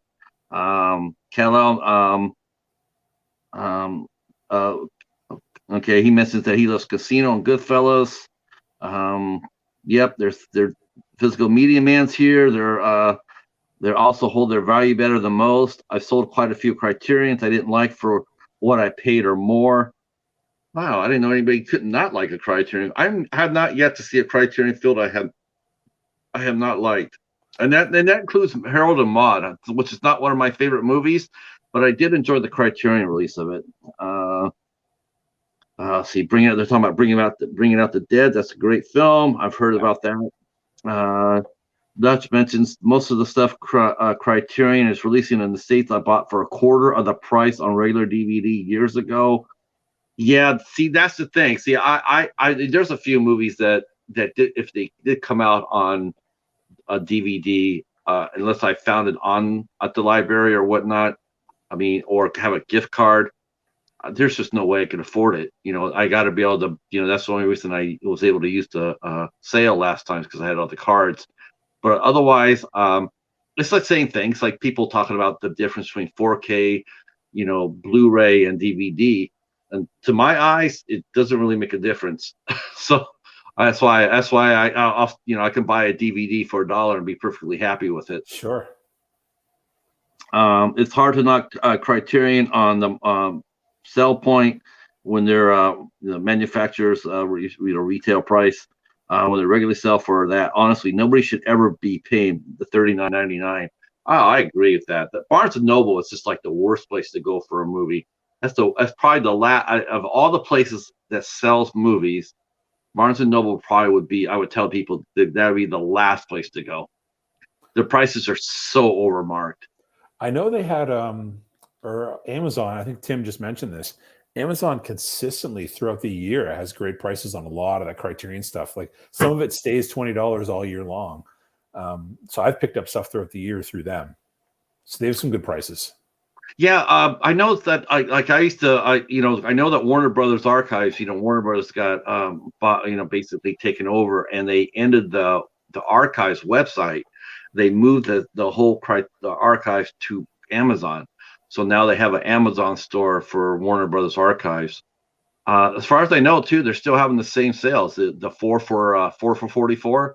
They Oh, still really? have, yeah, they're still doing that. I had heard that they weren't going to be able to do that, but I recently saw that someone had shopped the sale and picked up some Warner Brother Archives, which is Wow. actually, yeah, I'm not sure if that I would consider Warner Brother Archives a boutique label though. I I don't know. The boutique, what is the boutique label, I guess. I don't know what the I actual don't know definition. either. I guess we'll have to ask the chat. What do you guys consider a boutique label? Is that like anything that sells something unique or different or little seen or little, um yeah, I guess that is a good question. Um I don't really have that many myself. I mean, you're always looking for it. I know that I've picked up some good stuff from Olive, Lorber, as Yeah. you mentioned. Um 99 Red 99, I think it is. I think 101 Films I got a copy of. Boutique stuff is really hard to find in the wild. It Yeah. really is. Unless someone donates it. um I do look for Anchor Bay. I try to find Anchor Bay stuff when I see it. um yeah. Vinegar Syndrome, Supreme Factory. Yeah, they seems like the prices seem to be a little bit higher, and it's I think now some of these labels and some of these boutique labels, especially with streaming being what it is, you would think that they would lower their prices to encourage collecting, to encourage the people to come out there and buy their products. Sometimes I think they price themselves out of, sure, they'll get the hardcore collector, but the casual collector who's just thinking about getting into it, I think some of the prices chase them away. Do you think that's a fair assessment? Um, yeah. They're probably aiming for the people who they know who will pay for it. You know what I mean? Um, that's my guess. Yeah. But I mean, I find like I was at a couple of yard sales this summer where I found um, one yard sale and one Facebook marketplace where there was just a treasure trove of Warner Archive and Criterion. So it's rare, but I had a couple this summer. So that's where I've gotten most of my Warner Archive. But I have a few. The Blu-rays though, I've had to go on Amazon to pick up. Okay. I was going to ask you one other question here. It just slipped my brain. I'll come back to it here. Um, yeah, yeah. Let me go here. I'm trying to buy time here while I rethink my question that flew off my head. Um, yeah. Okay. Yeah. Okay. I agree with that. I'll agree with that, Ryan. I think Warner Brothers would I think we consider that a boutique label. Um, I got a ton of those. You know, then they changed. The guy I was working with when I was doing my reviews, he got caught in the downsizing, and so and then I was working with a new person, and then they moved it from the Warner Archives to Amazon. So I don't think they're doing the press releases like they used to. Oh, okay. Yeah, so that sort of sucks. God, I wanted to ask this question because it would lead to some more. Um, I'm totally lost. Um, so what? Okay, how about this? Why buy some more time? What's the best movie you've seen? What's the best movie you've seen so far this year? Oh, this year. Okay. Just gonna pull up uh, this year. Do you have Letterbox, John? No, I'm not smart enough to use that. I just look at Amazon or Instagram to see what pictures I've posted. Recently, I saw a film I picked up at for $3 at Big Lots called Blues in the Night, and it's kind of a noir musical and a jazz band. It is really good. It wouldn't be in my top 10, but it was a great film. I enjoyed watching it. Um, have you seen Our Friend? No. That one, I cried for probably about 65% of the film.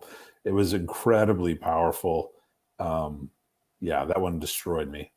Where'd you get that at Big Lots too, or? No, I downloaded that onto my phone from Amazon. I Okay. watched it one night when I couldn't sleep, and I was a complete wreck. It was very good. Man, from the year. Our friend would be up there. Words on Bathroom Walls would be up there. Ryan's saying that to be honest and say it was Halloween Kills. Definitely, my bad. I mistaken. It was definitely Halloween. Is that because evil dies tonight? I had gotten I got that movie sent to me to watch. Mr. Nichols sent it to me, and to make a video on, and I watched it, and I fully recognize why it's a classic, but I thought it was hilarious. I thought it was one of the funniest movies. Which one? Halloween? Halloween. Oh, the first one. Oh, yeah, the first one. Yeah, I mentioned this over, and I just mentioned this over on the old AF's reviewers, but yeah, people get a little bit annoyed with me when I tell them that I don't like Halloween. The first one, I thought it was boring. They just drop their jaw like, what do you mean? I'm like, trust me, it's boring. And you should read the book. They have now. Okay. The book, I guess the book is worth. Someone said that they had a copy, but they said that now if you want to get the novelization of Halloween, it costs money. It costs a lot of money. I'm like, wow, I paid $1.95 brand new for it. Yeah. That's crazy. But you're not really a horror guy though, right? You're more action guy. No, I watched horror or Halloween, and I do see how it's great, why people love it. But I thought it was funny, and then I just watched Carrie last week for the first time, and I think because I haven't watched any horror almost at all, well, very little, I think I probably hyped up Halloween in my head of this is going to be so intense, and it just wasn't. And I was expecting it to be that. But I again totally recognize why it's a classic and why people love it. Yeah. A Raisin in the Sun would be a great film that I saw this year. I'd highly recommend that one. Yeah.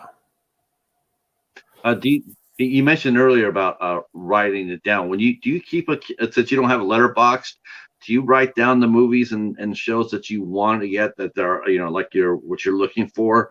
Do you write them down and carry with you just in case, to make sure you don't buy either buy a double of it or make sure this is one of the movies that you want to collect?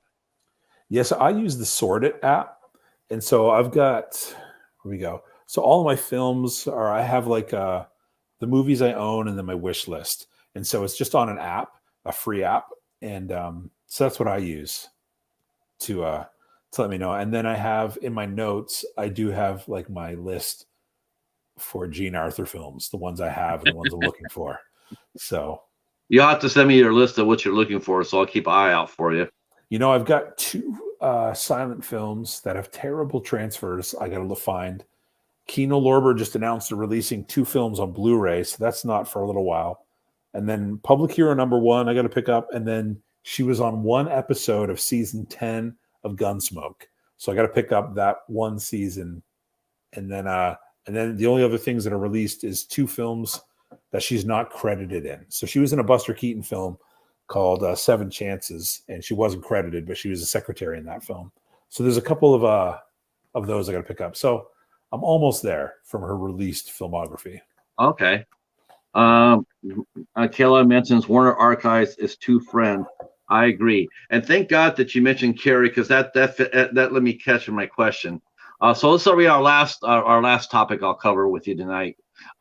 Yes, to Ragman, that is true. Yeah. Let's talk about blind buys and Dollar Tree because that's fun. So what do you what kind of blind buy do you? Do you ever find yourself this out and about and I want to see what that's about? I mean, what do you look for in a blind buy? I'm never paying full price at a brick and mortar store on a blind buy. That never happens. I will blind buy like yard sales, Dollar Tree, that kind of stuff because I just don't. If I have limited resources to purchase films, I don't want to go big on a film that I don't know about. So I don't buy. I do a lot of blind buys, but Dollar Tree, probably the best blind buy I ever did. And I don't know how many people have ever seen it. I saw it a couple of times there, and I finally just caved and got it. It's called The Good Catholic, I think it is. Oh yeah, yep. Yeah, The Good Catholic, and it is such a great film. Like yeah, it's funny. It's really thoughtful. And then let me see here. I want to make sure I get the cast right.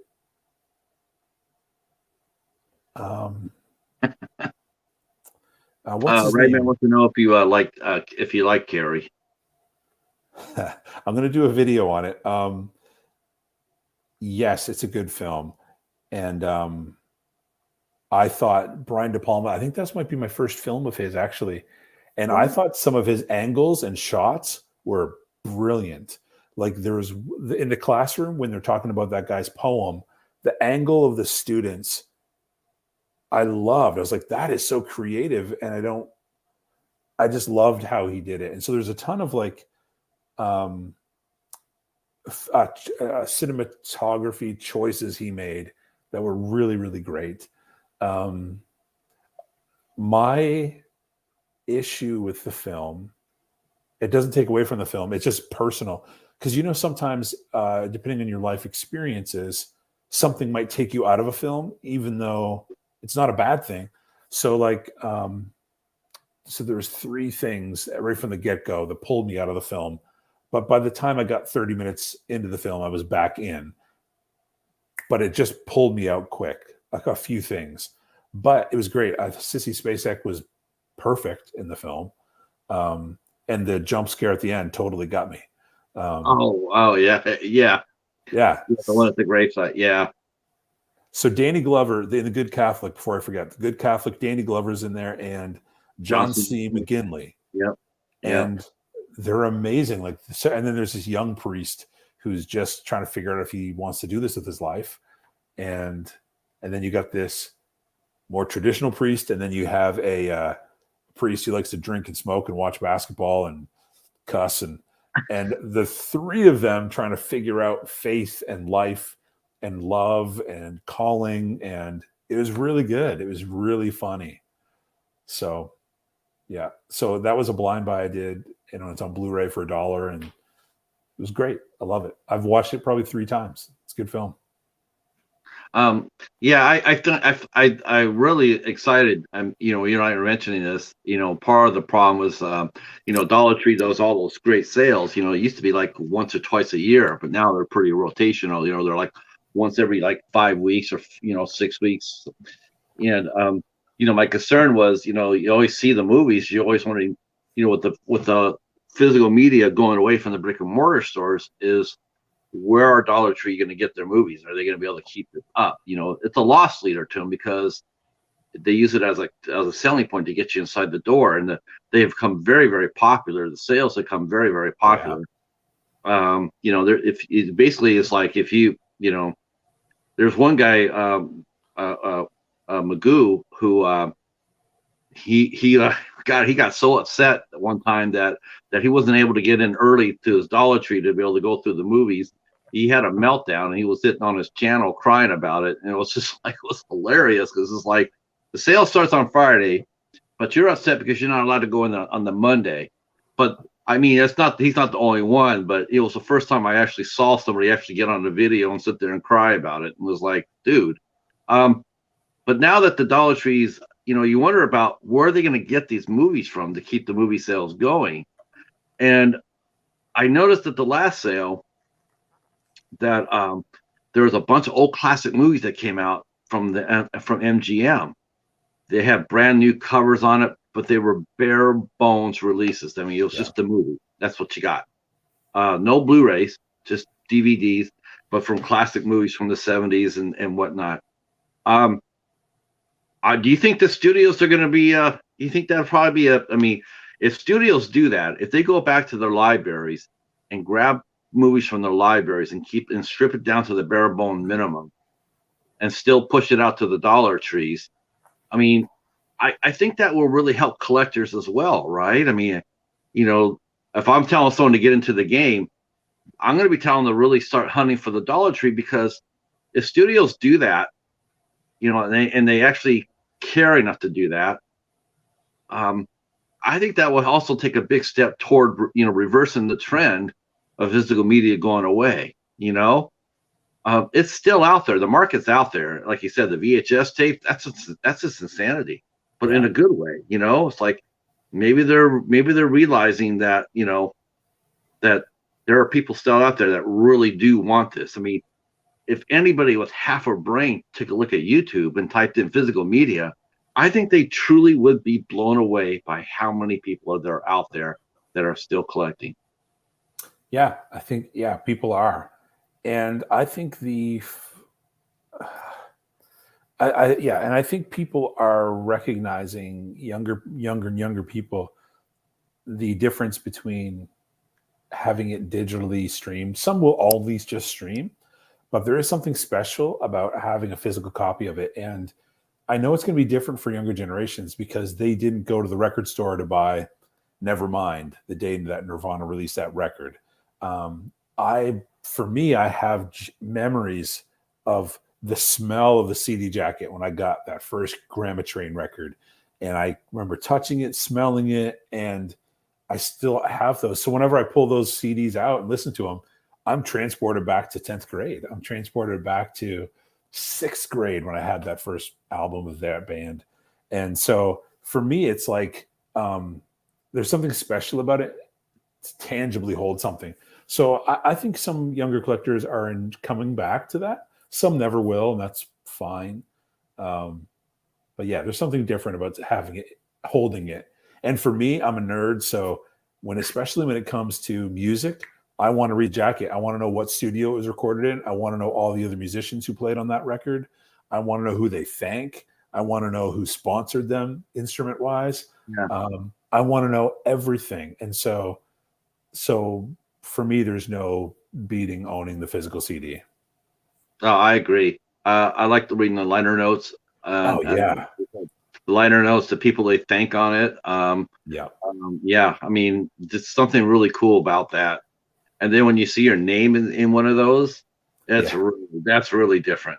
Yeah, Like, well, hey, it's like being mentioned on a credit. When the movie's ending, and it says thanks to Jon and Jon and Patrick. It's really cool. So, wow, Jon, I tell you what, it is now 10:15. We've been talking for quite a bit. I know you got to go to work tomorrow. So this has been outstanding. Everything I wanted and more. I want to thank you for coming out and sharing your love of Jean Arthur with us. I'm gonna have to explore again. Once again, you inspired me, so I'm gonna have to go out there and take a look for that and see how good it is. Great. I want to thank the chat. This outstanding chat, fellas. I'm gonna go back to the replay and watch this. I can't wait to watch the whole chat. The chat's gonna be it's amazing. They've been blazing hot ever since you come on. So it's awesome. Yeah, I'm excited. Now, tell us a little bit about the 5 and when's your next episode coming out, and who are you talking to? I'm still editing it, and it's the 10th one. So I'm gonna finish editing this one, and then I have a few people lined up for the next 10. And anybody you can name? So the one I'm editing right now is Rick from Down to Movie. And one of the reasons I mentioned in the episode why it was special is because when I first started, I was like terrified. I was like, nobody's going to want to talk to me about movies. Like, I don't know anything. First of all, I still don't know anything. But Rick and Joe and Marie were the first 3 people to subscribe to my channel, to follow me on Instagram. And they were just so kind, and they just kind of like welcomed me into this community. And so to get to do episode number 10 with Rick is really cool. And then to give you a spoiler on who's coming up, one of them is Tim Talks Talkies, who's been in on the chat all along. He's going to be in an episode. Physical Media Man, who was already in the chat a little while ago, he's had an episode. But Tim, he and I are working out a time to connect to chat. And again, if people haven't checked out his channel, he's got an unbelievable collection, and he just is you mentioned collectors who can talk about films. Tim's one of those guys who can. He just has a ton of knowledge on films. He's a collector, not necessarily a hoarder. No, his collection is amazing, but the guy watches films and he knows films. And so I've learned so much from his channel. Yeah, I love watching his channel. So yeah, Yeah, so Rick Down to Movie is I don't next. think, Tim's yeah, coming up. I don't think I've connected to some of the folks in here, so I definitely will. Movies with Ryan, Kal-El Daily, and Tim Talks Talkies. I haven't connected with them yet, but I All definitely those. will after our stream. And Movies with Ryan is a newer channel that I've connected with, and he's got some really great content. I believe he just dropped a new video today, and Okay. he's got a really cool collection and really great content. So he's another one folks should definitely subscribe to. Good. We'll definitely hype them up. I'm gonna be running your. I gotta finish your playlist. I think I got 7 out of your 9 release. I gotta put the other 2 up. I'll run your playlist down. Yeah, I made a playlist of it. Oh, cool. That's awesome. Yeah, I made a playlist of the 5. So I think I got 7 of the 9 episodes out. So I'll finish that out. I'll put that down in the description below, along with your Instagram page. And people who are here haven't connected with Jon, please do so, because he has his collection is amazing. His tastes are is excellent. You can learn a lot by following him for sure.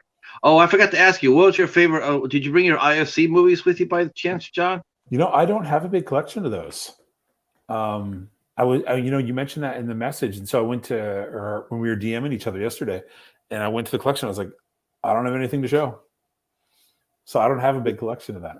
We're gonna have to fix that, Mr. Gino. There's more out there than just Criteria, I know. I got Kino is probably the one I've bought more as of lately, because they just did that sale, so everything was like $9, which is a whole lot better. Yeah. Oh yeah, it's a lot better than 20. Yeah. And so I finagled an early Christmas gift is why I got those. So I'm bartering my future for that sale. Well, that's well worth it. Hi V, how are you? Oh good, thank you, Jamie. Jamie just connected with you, Jon. Awesome. Thanks so much. I can't thank you guys in the chat enough. This has been one of the most engaging chats. Like I said, I can't wait to go back and read it. I really can't. I'm gonna probably be blown away. But if you like what you saw, consider giving me and the Cheetah a connection. We would appreciate that. We are tracking our way to 500, so we can get the community tab that Jon already has. Have you been using your community tab? I am honestly so useless on all this stuff. I didn't know I had that. Someone, Austin St. Pierre, who's another great YouTuber, he had posted the other day about his community tab, and I was like, oh, I didn't know that we got those. And I thought people with like 1,000 or 2,000. It was 1,000, and YouTube dropped it down to 500. Oh, really? Okay. Yeah. So I didn't know I had it. So that's how useless I am. Well, yeah, they just announced it, and so now it's 500. So now it's like you want to drive to that 500 because it's awesome. It's an awesome promo, because you can promote your channel, now better than ever before. For small tubers, we have to go outside to promote. We can't promote within because we don't have a tab. So that's a game changer for channels now. So definitely use it. You'll have to coach me on how to use it and what it's for, because I don't even know what it's for. I got to get the 500 first, sir. I got to get the 500. Maybe my friend Hobbs Hoare in here can do that, or anybody with over 500.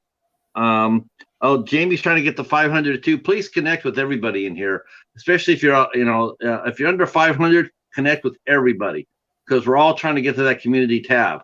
Yeah. Yeah, the tab is like I said, it's a game changer. It'll help us build our channels quicker, I'm sure, because you'll be able to promote better. Like I said, Jon, I can't thank you enough. This has been a real honor for me. It really has been. I mean that from the bottom of my heart. I was really looking forward to this. I can't thank you enough. I can't thank the people who came out to follow you and stayed with us and watched your interview. I hope to come back again. I hope you'll come back again. That'd be fun, man. I really appreciate it. Honored you asked me to do it. So maybe if I get my ass up and running, then get my collection in somewhat of an order, because right now it's all in boxes. Just I told Rick from the old AF. I told him that I would take my camera and I would walk around and do a movie tour of my house of where all my movies are at. So you guys can just sit back there and just shake your head and go like, "What's wrong with this dude?" I told him I'd do that. Otherwise, that we'll be back tomorrow afternoon at 2:00 with Laura Dove, and tomorrow night at 8 p.m. with Jamie Olsen. I hope that I see some of you there, if not for the 2:00, but for the 8:00. And thanks again. Yeah, that's it. Good night, everybody, and thank you for your support. Wouldn't be here without it. Awesome. John, just stay right where you're at for a minute. Will do.